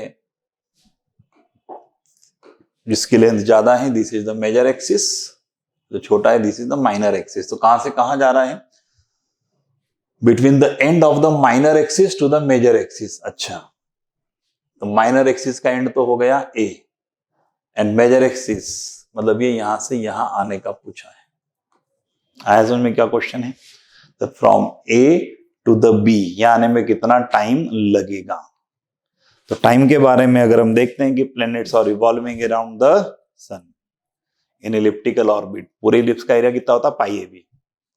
क्या कुछ याद आ रहा है? Kepler's law, second law, areal velocity remains same, तो change in area on time तो हमेशा सेम रहेगा। मतलब इसका जो पूरा टाइम पीरियड है, पूरा टाइम पीरियड टी, क्या लिखेंगे हम? पूरे टाइम पीरियड टी को पूरा area, time is equals to area upon areal velocity constant है, तो एरियल वेलोसिटी तो हमेशा कांस्टेंट रहेगी। वेलोसिटी निकालना है तो क्या होगा हमारे पास में? Area upon time. Time areal velocity निकाल लेते हैं। Areal velocity is equals to area, पूरा एरिया कितना होता है एलिप्स का? पाई ए बी। इसको हम ए ले लेते हैं, इसको हम बी ले लेते हैं, तो pi A B by T. Sir ये चीज क्या होना चाहिए? हमेशा कांस्टेंट, कितना भी एरिया कवर करे ये चीज हमेशा क्या होगी? कांस्टेंट। तो आपको पूछा है सर ए से बी पर जाना है, उसे ए से बी पर जाना है, तो आप देखो जब वो ए पर होगा, this is our line joining planet and the sun, जब बी पर आ जाएगा this is our line joining planet and the sun. इसका मतलब उसने कितना एरिया कवर किया? सर उसने ये एरिया कवर किया है, तो कितना टाइम लगेगा? सर वी तो कांस्टेंट रहेगा, वी कांस्टेंट रहेगा तो मुझे क्या मिल जाएगा? ये चीज तो मेरे पास कांस्टेंट होना है, तो उस एरिया को मैं फिलहाल स्मॉल ए नाम, स्मॉल ए तो ए हो जाएगा, इसको कुछ ए डैश नाम दे देता हूं मैं, तो वो ए डैश अपॉन टी। तो क्या मिल गया मुझे? टी इज इक्वल्स टू, तो t is equals to a dash t upon pi A b. ये बात समझ में आई कि सर टाइम मिल गया मुझे ए डैश टी अपॉन पाई ए। अब मुझे बस वो एरिया निकालना है कि सर ये एरिया हम कैसे निकालें। क्या आप ये एरिया निकाल सकते हैं? हाँ सर, एरिया ऑफ ट्राइंगल क्या होगा? Area of triangle half base into height. तो सर हाइट तो आपका ये बी है, बेस कितना है? ये मैथमेटिक्स थोड़ा आ गया है, जब आपने केपलर्स का ये लॉ पढ़ा होगा तो थोड़ा इलिप्स की प्रॉपर्टी जानी होगी। सर ये होता है फोकस ऑफ द इलिप्स, जिसके कोऑर्डिनेट क्या होते हैं? प्लस माइनस ए कॉमा 0। मतलब ये लेंथ कितनी होती है? ए ई। मतलब इस ट्राइंगल के लिए बेस कितना बन गया? ए ई। ए इज द बेस, तो ये मुझे क्या मिल गया? सर ये मुझे एरिया ऑफ ट्राइंगल मिल गया। सर इससे क्या फायदा? इसका ये फायदा है कि जो इलिप्स सिमेट्रिक है, ऑल फोर आर सिमेट्रिक, पूरा एरिया होता है पाई ए बी, तो एक पोर्शन का area pi A b by 4, तो इस complete pi A b by 4, इस complete pi A b by 4 में से अगर मैं ट्राइंगल माइनस कर दूंगा तो रिक्वायर्ड एरिया आ गया। क्या आ गया रिक्वायर्ड एरिया मेरे पास में? तो A dash is equals to complete ellipse का area pi A B divided by 4, एक पोर्शन का, उसमें से मैं माइनस कर दूंगा एरिया ऑफ ट्राइंगल, तो हाफ BAE, तो ये मिल गया मुझे एडेश। इस एडेश को आप यहां पर पुट कर दोगे तो आपको आपका डिजायर्ड आंसर मिल जाएगा। विच ऑप्शन इज करेक्ट, तो आप सॉल्व करोगे तो सर ये ठीक है। वैसे भी दिख रहा है कि सर 1/4 1/2 है मेरे पास में, 4 तो एक ही जगह आ रहा है, ये ऑप्शन सही होना चाहिए। प्लस माइनस में तो 2 ही आ रहे हैं, वो 2 आ रहे हैं, उसमें मेरे पास में एक जगह कुछ 4 जैसा दिख रहा है। ठीक है, तो ये कंसेप्ट बड़ा इंपॉर्टेंट है। क्या एरियल वेलोसिटी रिमेन कांस्टेंट, कहीं से भी कहीं का टाइम निकालना है सर, मैं एरिया अपॉन टाइम को इक्वेट कर दूंगा। ओके, नेक्स्ट क्वेश्चन देखते हैं।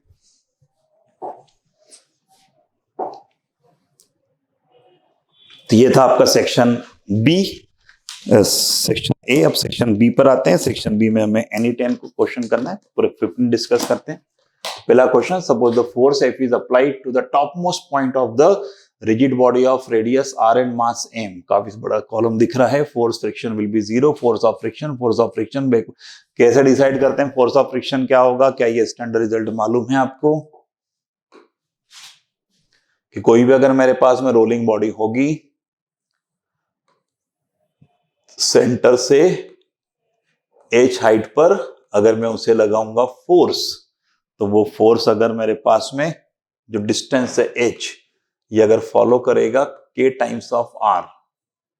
k टाइम्स ऑफ r में k क्या होता है? तो मेरे पास में जितना भी रोलिंग बॉडी है सभी का मोमेंट ऑफ इनर्शिया क्या आता है? सभी का moment of inertia some k times of mr² आता है।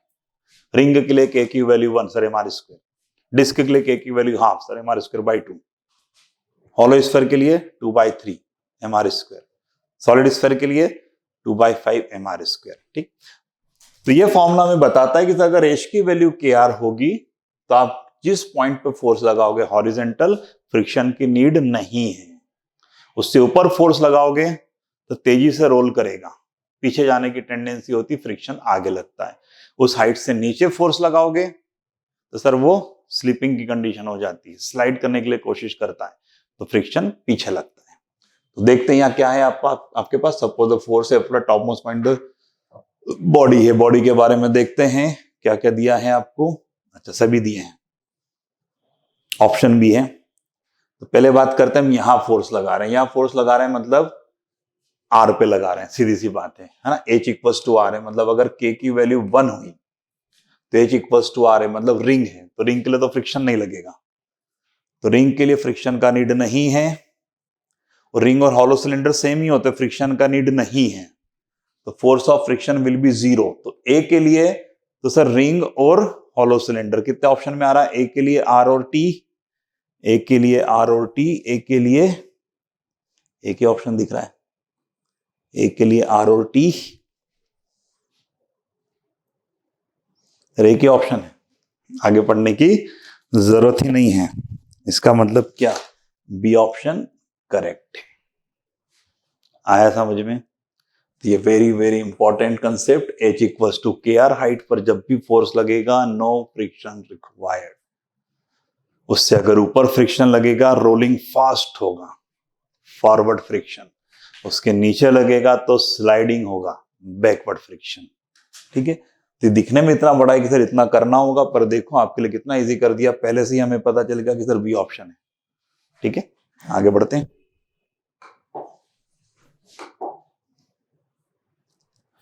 An object of mass 40 kg having velocity of 4i collide with another object of the mass 40 kg having the velocity 4j. If the collision is perfectly inelastic, the loss of mechanical energy. Perfectly inelastic means after collision they move together, stick to each other. तो पहले क्या हो रहा है? तो पहले 40 का है हमारे पास में, कहां पे मूव कर रहा है?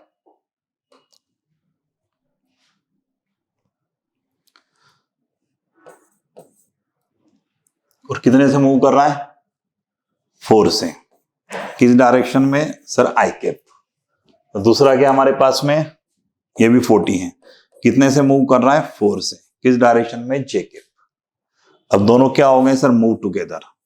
तो कोलिजन कैसा भी हो, elastic, perfectly elastic, perfectly elastic, partially, एक चीज तो हमेशा कंजर्व रहेगी, दैट इज मोमेंटम, है ना। बाहर से कोई फोर्स नहीं लगता है, कोलिजन होता है तो वो एक दूसरे को फोर्स लगाते हैं, कुछ फोर्स लगता है, नेग्लिजिबल होता है कोलिजन फोर्स के सामने।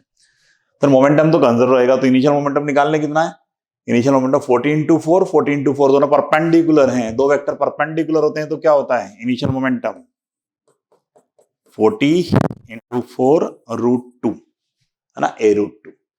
फाइनली सर अब दोनों साथ में चलेंगे, साथ में चलेंगे तो कितने का मास हो जाएगा सर, ये तो 40 + 40 80 का मास हो जाएगा। तो 80 का मास हो जाएगा तो सर मोमेंटम फाइनल कितना होना चाहिए, 80 × v। दोनों को अगर मैं इक्वेट करता हूं 40 × 4 × √2 = 80 × v।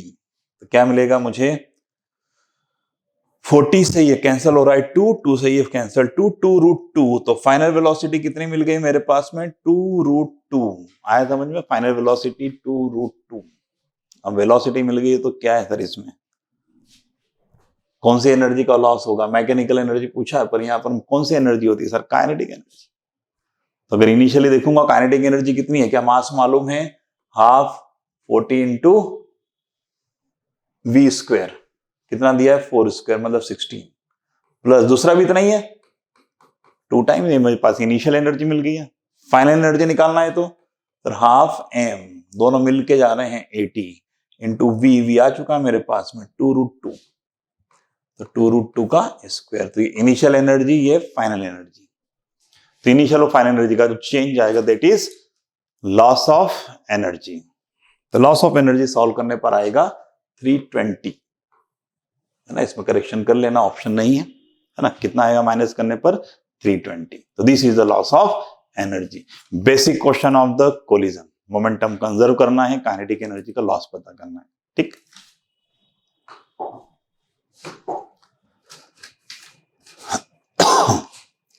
एसर्शन रीजन है 38, पढ़ते हैं।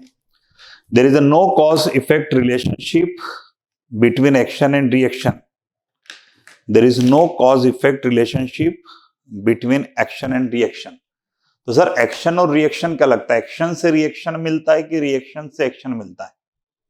For every action there is equal and opposite reaction, and action reaction takes place on the different bodies.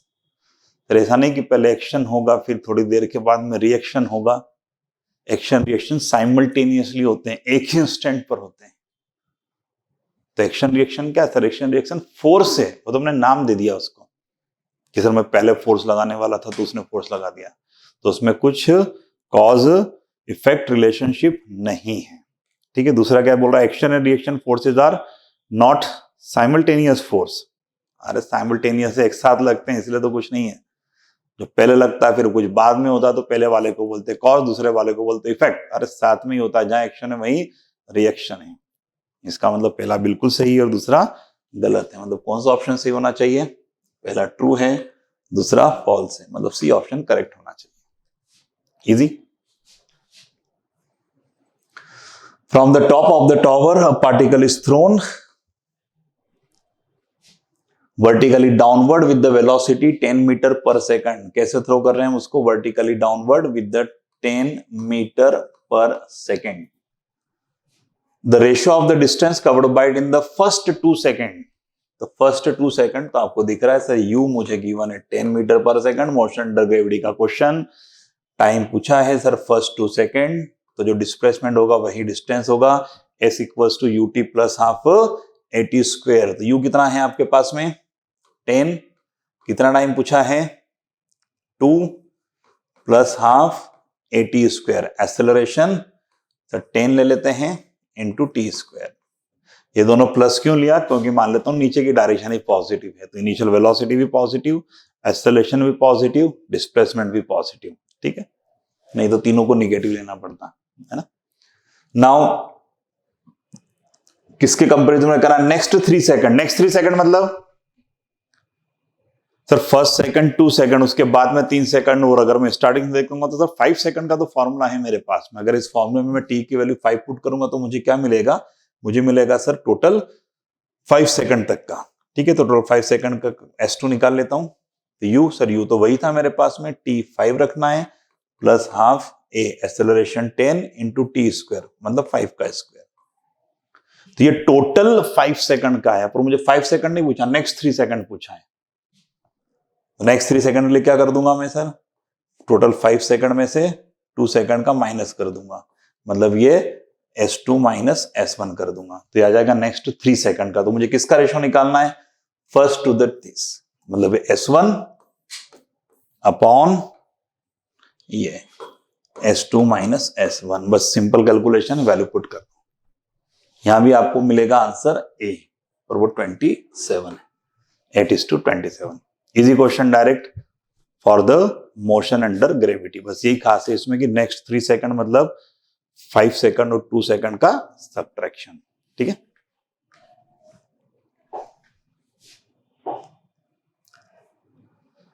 When a horse pull a wagon, ठीक है, basic the force that cause the horse to move towards is the force। तो horse कहां जा रहा है, आगे, मतलब जरूर उसको कोई आगे फोर्स लगा रहा है। कौन लगा रहा है, ground exert on it, is exert on the ground, the wagon exert on it, exert on the wagon. बिल्कुल उस पर क्वेश्चन डायरेक्ट आ सकता है।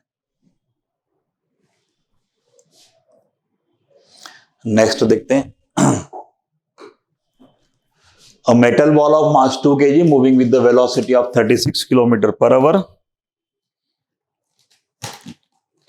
head on collision with the stationary ball of the 3 kg if after the collision the two balls are moved together means अभी करा था हमने question, perfect inelastic collision, the loss in the kinetic energy due to collision is। तो एक metal ball है आपका, इसमें 2 kg moving with velocity 36 km per hour, तो 2 kg मूव कर रहा है 36 किलोमीटर पर आवर। 36 किलोमीटर मतलब मीटर पर सेकंड में कितना हो जाएगा, 10, 8 into 36 to 5 या 10, मतलब कैसा मूव कर रहा है, 10 मीटर पर सेकंड से।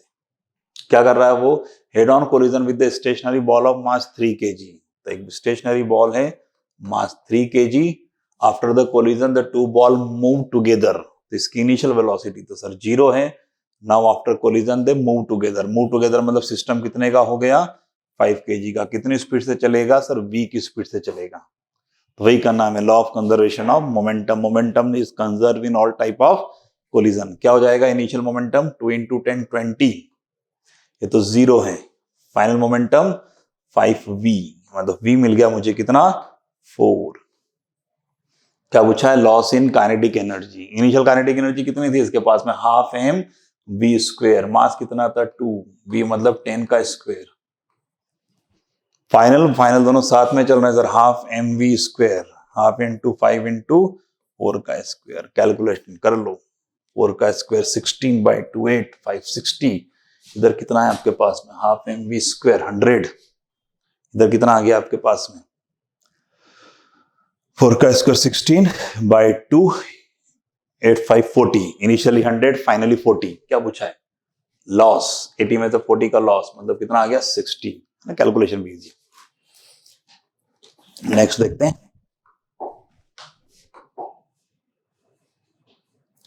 A ring is rolling on a surface without slipping. What is the ratio of translational kinetic energy to the rotational kinetic energy? तो सीधा सीधा क्वेश्चन रोटेशनल और ट्रांसलेटिव पर आ गया। अभी कौन है, रिंग।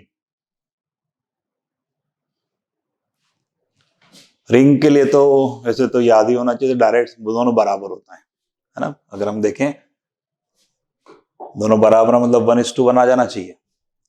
तो रिंग रोलिंग कर रही है तो सर चलने के कारण हाफ m v स्क्वायर, और घूमने के कारण कितनी हो जाएगी, हाफ i ओमेगा स्क्वायर। तो ये है इसकी kinetic energy due to translatory motion, और ये रोटेशनल के कारण। जस्ट कंपेयर अगर हम करते हैं तो आई ओमेगा स्क्वायर, रिंग का आई तो क्या होता है एम आर स्क्वायर, और प्योर रोलिंग कर रहा है तो v equals to R omega. Omega को क्या लिख सकते हैं हम, v/r। ओमेगा को लिख दोगे अगर आप v/r, तो v/r का square. You can C r square cancel, ये भी आ गया हाफ m v स्क्वायर, ये भी half m v square, 1:1। Standard कैसे याद ही होना चाहिए, रिंग में दोनों बराबर है हमारे पास। बेसिक फॉर्मूला जो होता है एनर्जी का, half m v square translatory, और k times of half m v square rotation, और k की वैल्यू रिंग के लिए 1। नेक्स्ट क्वेश्चन देखते हैं, question number 43। Uniform rod of length L free to rotate in vertical plane. Rod रखा हुआ है, वर्टिकल प्लेन में रोटेट होगा। स्टैंडर्ड क्वेश्चन अगेन दो टाइप के आते हैं आपको, या तो हॉरिजेंटल रखा है सर रिलीज करते हैं तो वर्टिकल होगा, इनिशियली वर्टिकल के मूव करते हैं तो सर वो फाइनली हॉरिजेंटल होगा, बीच में किसी थीटा एंगल पर हम निकाल लेते हैं हमारा जो भी क्वेश्चन में दिया हुआ है। ठीक है, यहां है आपके पास में रोटेट कर रहा है, ठीक है, अनस्टेबल इक्विलिब्रियम से when it has turn through the angle theta, तो थीटा से आपको क्या निकालना है फिर velocity of the point A. तो यहां ध्यान से देखो, ओमेगा नहीं निकालना, आपको क्या निकालना है velocity of the point A. तो रोटेशन में क्या होगा, तो सबका एंगुलर वेलोसिटी सेम है, लीनियर वेलोसिटी डिफरेंट हो सकता है, तो पहले हम निकाल लेते हैं ओमेगा। ओमेगा निकालेंगे हम किसके अबाउट सर, इसके अबाउट कर रहा है वो रोटेट। ठीक है, तो इनिशियल पोजीशन फाइनल पोजीशन क्या चीज सेम रहेगी, तो बाहर से कुछ फोर्स नहीं लग रहा है, मैकेनिकल एनर्जी रिमेन कांस्टेंट। ऐसे हम यही करते हैं सर, इनिशियल और फाइनल एनर्जी को इक्वेट कर देते हैं। तो इनिशियली देखते हैं सर, इनिशियली अगर मुझे पोटेंशियल एनर्जी का काम होगा तो मैं क्या लूंगा, इसका सेंटर, तो this is the initial position. तो फाइनली यहां पर आ जाएगा इसका सेंटर, तो मेरे पास में काफी सारे ऑप्शन है कि सर ग्राउंड लेवल से ले लें, बेस से ले लें, टॉप से ले लें। हम कोशिश करते हैं कि ग्राउंड लेवल क्या लेते हैं, इनिशियल फाइनल में से कोई एक पोजीशन, तो फाइनल पोजीशन को हम ग्राउंड लेवल ले लेते हैं। फाइनल पोजीशन को ग्राउंड लेवल ले लेंगे तो क्या मिल जाएगा मुझे सर, यहाँ पर पोटेंशियल एनर्जी 0 और kinetic energy half I omega square. Initially जो सेंटर है वो सेंटर है एच हाइट पर, तो एच हाइट हमको फाइंड करना होगा। कैसे फाइंड करें एच हाइट, तो ये है l/2, ये है थीटा, तो ये थीटा है तो ये कितना हो जाएगा मेरे पास में सर, एडजेसेंट साइड है तो l/2 cos थीटा। तो ये कंप्लीट भी मेरे पास में l/2 है, ये कंप्लीट भी मेरे पास में l/2 है, तो ये कंप्लीट l/2 में से l/2 cos थीटा माइनस कर देंगे तो मुझे क्या मिल जाएगा, हाइट। मींस हाइट कितना आ गया मेरे पास में sir, height is equals to l/2 minus l/2 cos theta. That means l/2 common, क्या बच गया 1 माइनस cos थीटा, ये आ गई है हाइट। तो इनिशियली रिलीज कर रहे हैं तो सर काइनेटिक एनर्जी 0, जो भी एनर्जी होगी वो क्या होगी, potential energy, that is mgh। Now equate this to, इन दोनों को हम इक्वेट करते हैं सर, mgh इक्वल्स टू, और हाइट कितना है सर, हाइट आ चुका है मेरे पास में l/2 1 minus cos theta equals to I omega square. तो हाफ आई का वैल्यू कितना हमारे पास में, रॉड के एंड पॉइंट पर आई कितना होता है, ml²/3 इंटू ओमेगा स्क्वायर। तो क्या ये सॉल्व करके हम ओमेगा निकाल सकते हैं, हाँ सर, m से m कैंसिल कर देते हैं, लेंथ से एक लेंथ कैंसिल कर देते हैं, तो 2 से 1 2 हमारे पास में कैंसिल हो जाएगा, कितना बच गया हमारे पास में 3 को इधर ले आते हैं, l सर l को अपॉन में ले आते हैं, तो 3g/2l equals to omega square, और ये है 1 माइनस cos थीटा, तो 1 माइनस cos थीटा सर उसका रूट होने वाला है, और यहाँ सारे फंक्शन हमको रूट के बाहर हैं, तो 1 माइनस cos थीटा का बेसिक फॉर्मूला ट्रिग्नोमेट्री सब बच्चे जानते हैं, 1 माइनस cos थीटा क्या लिख सकते हैं, 2 sin स्क्वायर थीटा/2, तो क्या लिख देंगे इसको हम, 2 sin स्क्वायर थीटा/2, तो 2 sin स्क्वायर थीटा/2, ये क्या मिल गया मुझे ओमेगा। तो ओमेगा स्क्वायर करने के लिए सर इसका निकाल देंगे हम रूट, तो जैसे ओमेगा आ गया सर, मुझे ओमेगा नहीं निकालना है, इस क्वेश्चन में क्या करना है सर, इस क्वेश्चन में मुझे ए का वेलोसिटी निकालना है। ए का वेलोसिटी के लिए क्या कर दें सर, ओमेगा तो सबके लिए सेम है, v equals to R omega, क्या यूज कर लेंगे हम, v is equals to R omega. तो आर क्या है सर, आर है यहां से कंप्लीट लेंथ जिसके अबाउट वो रोटेट हो रहा है, तो क्या हो जाएगा हमारे पास में l इंटू ओमेगा, तो l इंटू ओमेगा, ओमेगा आ चुका हमारे पास में, ये स्क्वायर के बाहर आ जाएगा हमारे पास में, सिंप्लीफाई कर लेंगे तो क्या मिल जाएगा हमें, √6gl sin थीटा/2। आया समझ में, नेक्स्ट क्वेश्चन पे जाते हैं। तो PV diagram of the 2 gram of the helium gas for a certain process A to B shown in the figure, what is the heat given to the gas during the process A to B। किस process की बात हो रही है, A to B, और बात करने की तरह हीट गिवन, हम तो जानते हैं first law of thermodynamic, delta Q is equals to delta U plus P delta V, delta Q is equals to delta U plus P delta V। ठीक है, तो डेल्टा यू निकालना होगा पहले तो हमें। तो डेल्टा यू क्या होता है sir? N CV delta T. N के बारे में कुछ नॉलेज दिया है, 2 ग्राम ऑफ हीलियम है सर, निकाल सकते हैं, given mass upon molar mass. CV क्या होता है हमारे पास में? F/2 R। F मतलब डिग्री ऑफ फ्रीडम, कौन सा गैस है? हीलियम। हीलियम में मतलब डिग्री ऑफ फ्रीडम 3 होगा, तो F/2 R मतलब 3/2 R। क्या डेल्टा डी पता कर सकते हैं? हाँ सर, ए पॉइंट पर प्रेशर वॉल्यूम रिलेशनशिप मालूम है, PV is equal to NRT होता है। तो sir P not V not is equal to NRT. NRT को हम अपॉन में ले आएंगे तो हमें क्या मिल गया सर? Initial temperature.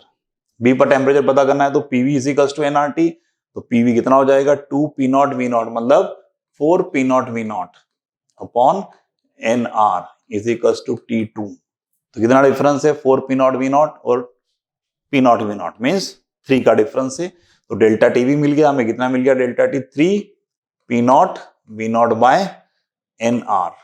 चलो एक अच्छी बात है, एन से एन कैंसिल है, आर से आर कैंसिल। तो डेल्टा यू तो मिल गया हमें। कितना मिल गया delta U? 9/2 P not V not.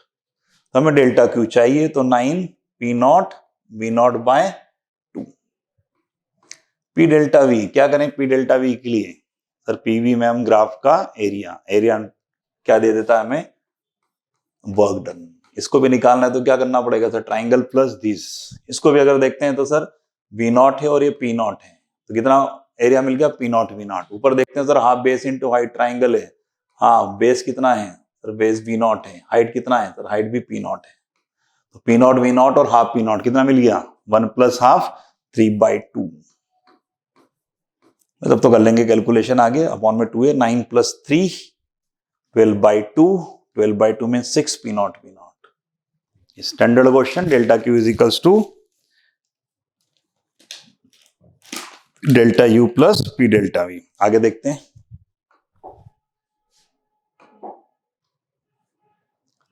Body cool from 60 to 15 10 minute. 60 to 15 the 10 minute. कितना टाइम लग रहा है sir? 10 minute. Atmospheric temperature, room temperature दे रखा है आपको 25, assuming Newton law of cooling. ठीक है। The temperature of the body at the end of next 10 minute. तो नेक्स्ट 10 मिनट में टेम्परेचर पूछा है, मतलब 50 से कितना होगा? 50 से 40 होगा या नहीं होगा सर? 40 नहीं होगा, 40 से थोड़ा सा ज्यादा होगा। वैसे अगर देखें तो सर 40 तो नहीं होगा, 40 से थोड़ा सा ज्यादा होगा, तो अपन ओरल कर देंगे लॉजिकली कि सर 40 थोड़ा ज्यादा 42 है। पर आपको फार्मूला मालूम है, क्या है फार्मूला हमारे पास में? Initial temperature minus final temperature upon time is equal to some constant into average. क्या होता है 60 और 50 का average? 55 minus T not. T not कितना दिया अपने को? 25। और अगर यहां देखेंगे तो सर मुझे फाइनल पता करना है, तो 50 माइनस टी फाइनल पता करना है, तो सर 50 माइनस टी अपॉन वो भी नेक्स्ट 10 मिनट में पता करना है, इज इक्वल टू के। 50 और टी का एवरेज क्या मिलेगा? 50 प्लस T/2 माइनस 25। दोनों को डिवाइड, के से के कैंसिल, 10 से 10 कैंसिल, सॉल्व करके टी का वैल्यू हमको मिल जाएगा। और कितना आएगा वो? 42। पर इस क्वेश्चन में ये करने का नीड नहीं है। अगर ऑप्शन बहुत पास पास होते कि सर 40.8 है, 43 है, 41 है, तब हम इस कैलकुलेशन पर जाएंगे। ठीक है। पर दिख रहा है कि सर 10 मिनट की तो बात है, 60 से 50 हुआ है, 50 से 40 तो नहीं होगा, उससे थोड़ा सा ज्यादा होगा। थोड़ा सा ज्यादा एक ही ऑप्शन है, 42। ठीक है। नेक्स्ट देखते हैं। Incompressible liquid flow through the horizontal tube. ठीक है। Then velocity v of the fluid. तो हम क्वेश्चन में अगर ध्यान से देखें तो पानी कहां से आ रहा है? तो water flow from this side. कहां जा रहा है सर? This to side. हम जानते हैं कि अमाउंट ऑफ वाटर जो एंटर होगा, same amount of water exit होगा। इक्वेशन ऑफ कंटिन्यूटी सीधा सीधा यूज करते हैं हम। V1 A1 is equals to V2 A2 जहां जहां भी है। तो इनिशियली देखें तो V A1 एरिया कितना दिया है? 2A इक्वल्स टू, फाइनली दो जगह पर है, V2 1.5 दिया है into area. Sir area A given है, प्लस पानी यहां भी जा रहा है, V सर V तो V ही गिवन है, एरिया 1.5A गिवन है। बस इसको सॉल्व आप इजीली कर सकते हैं। ए से ए कैंसिल है, ए से ए कैंसिल है, ए से ए कैंसिल है। उधर है 2v, इधर है 1.5v, 2 माइनस 1.5 0.5v, तो 0.5 इज इक्वल्स टू 1.5, पॉइंट से पॉइंट भी कैंसल है, 15/5 क्या होगा, 15/5 3। तो ये ऑप्शन बिल्कुल सही है, इक्वेशन ऑफ कंटिन्यूटी। आगे देखते हैं।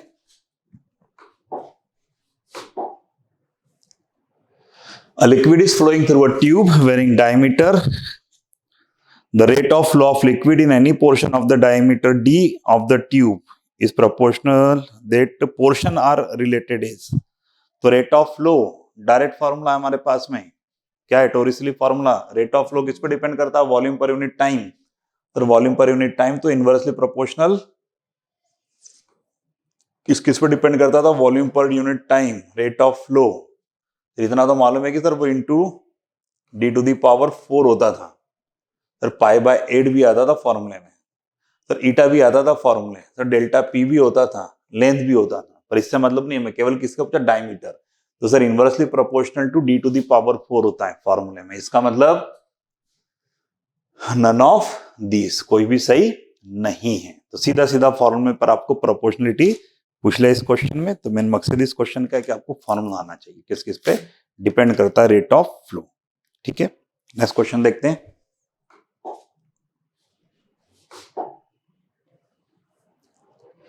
A stretch wire of the length 114 centimeter is divided into 3 segments whose frequencies are in the ratio।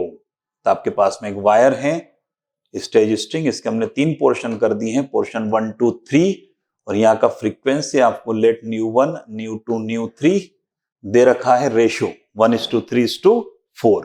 ठीक है, length of the segment must be in the ratio. तो अगर आपने स्ट्रिंग के 3 पोर्शन कर दिए, मतलब ये क्या बन गया, string close both the side.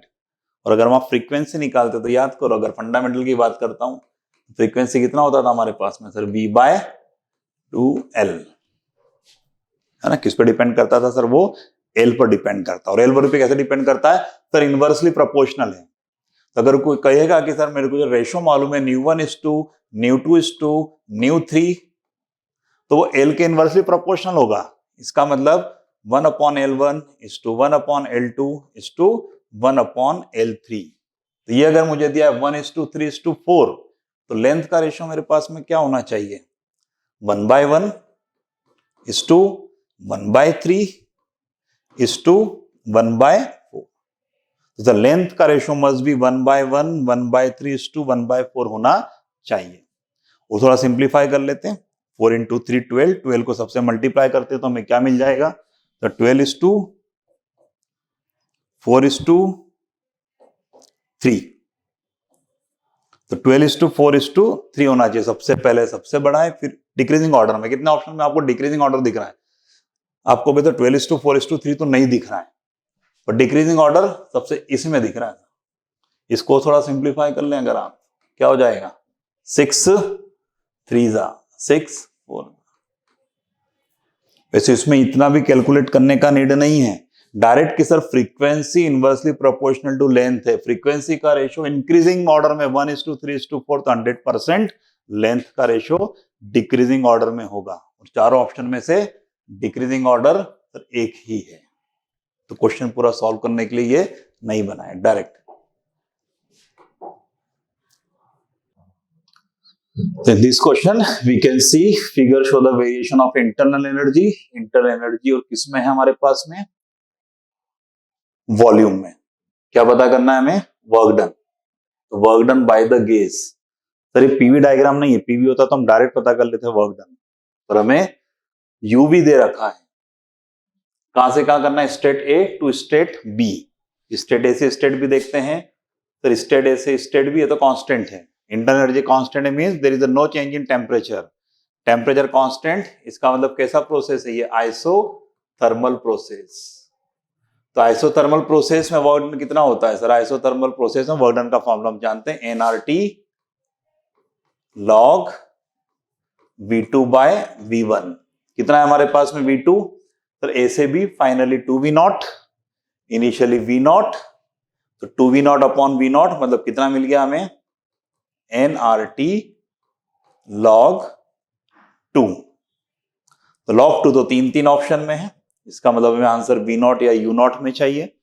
देखते हैं nRT, U और V क्या रिलेशन है हमारे पास में, U और T में। इंटरनल एनर्जी का फॉर्मूला सभी जानते हैं, NCV डेल्टा T। तो कितना इंटरनल एनर्जी यहाँ पे से 2U not is equals to NCV। CV कितना होता है सर, F/2R।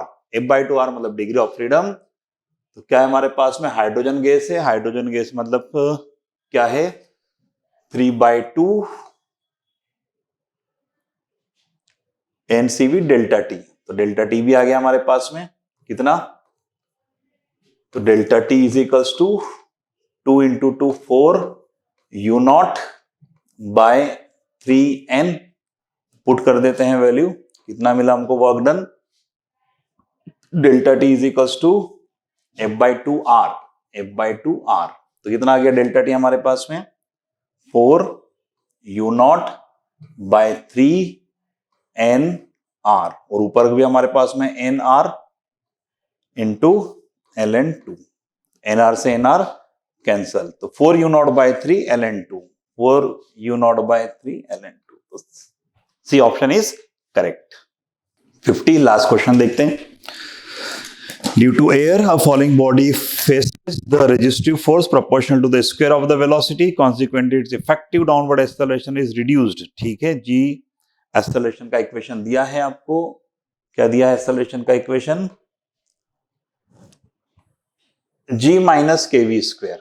तो terminal velocity of the falling bodies, terminal velocity कब मिलता है, तो बॉडी नीचे आती है हमारे पास में, तो उस पर नेट फोर्स 0 होता है, तो terminal velocity, net force 0 means net acceleration 0, net acceleration 0 means G minus kv square हो जाना चाहिए 0। तो V इज इक्वल्स टू आ जाना चाहिए G/K का रूट।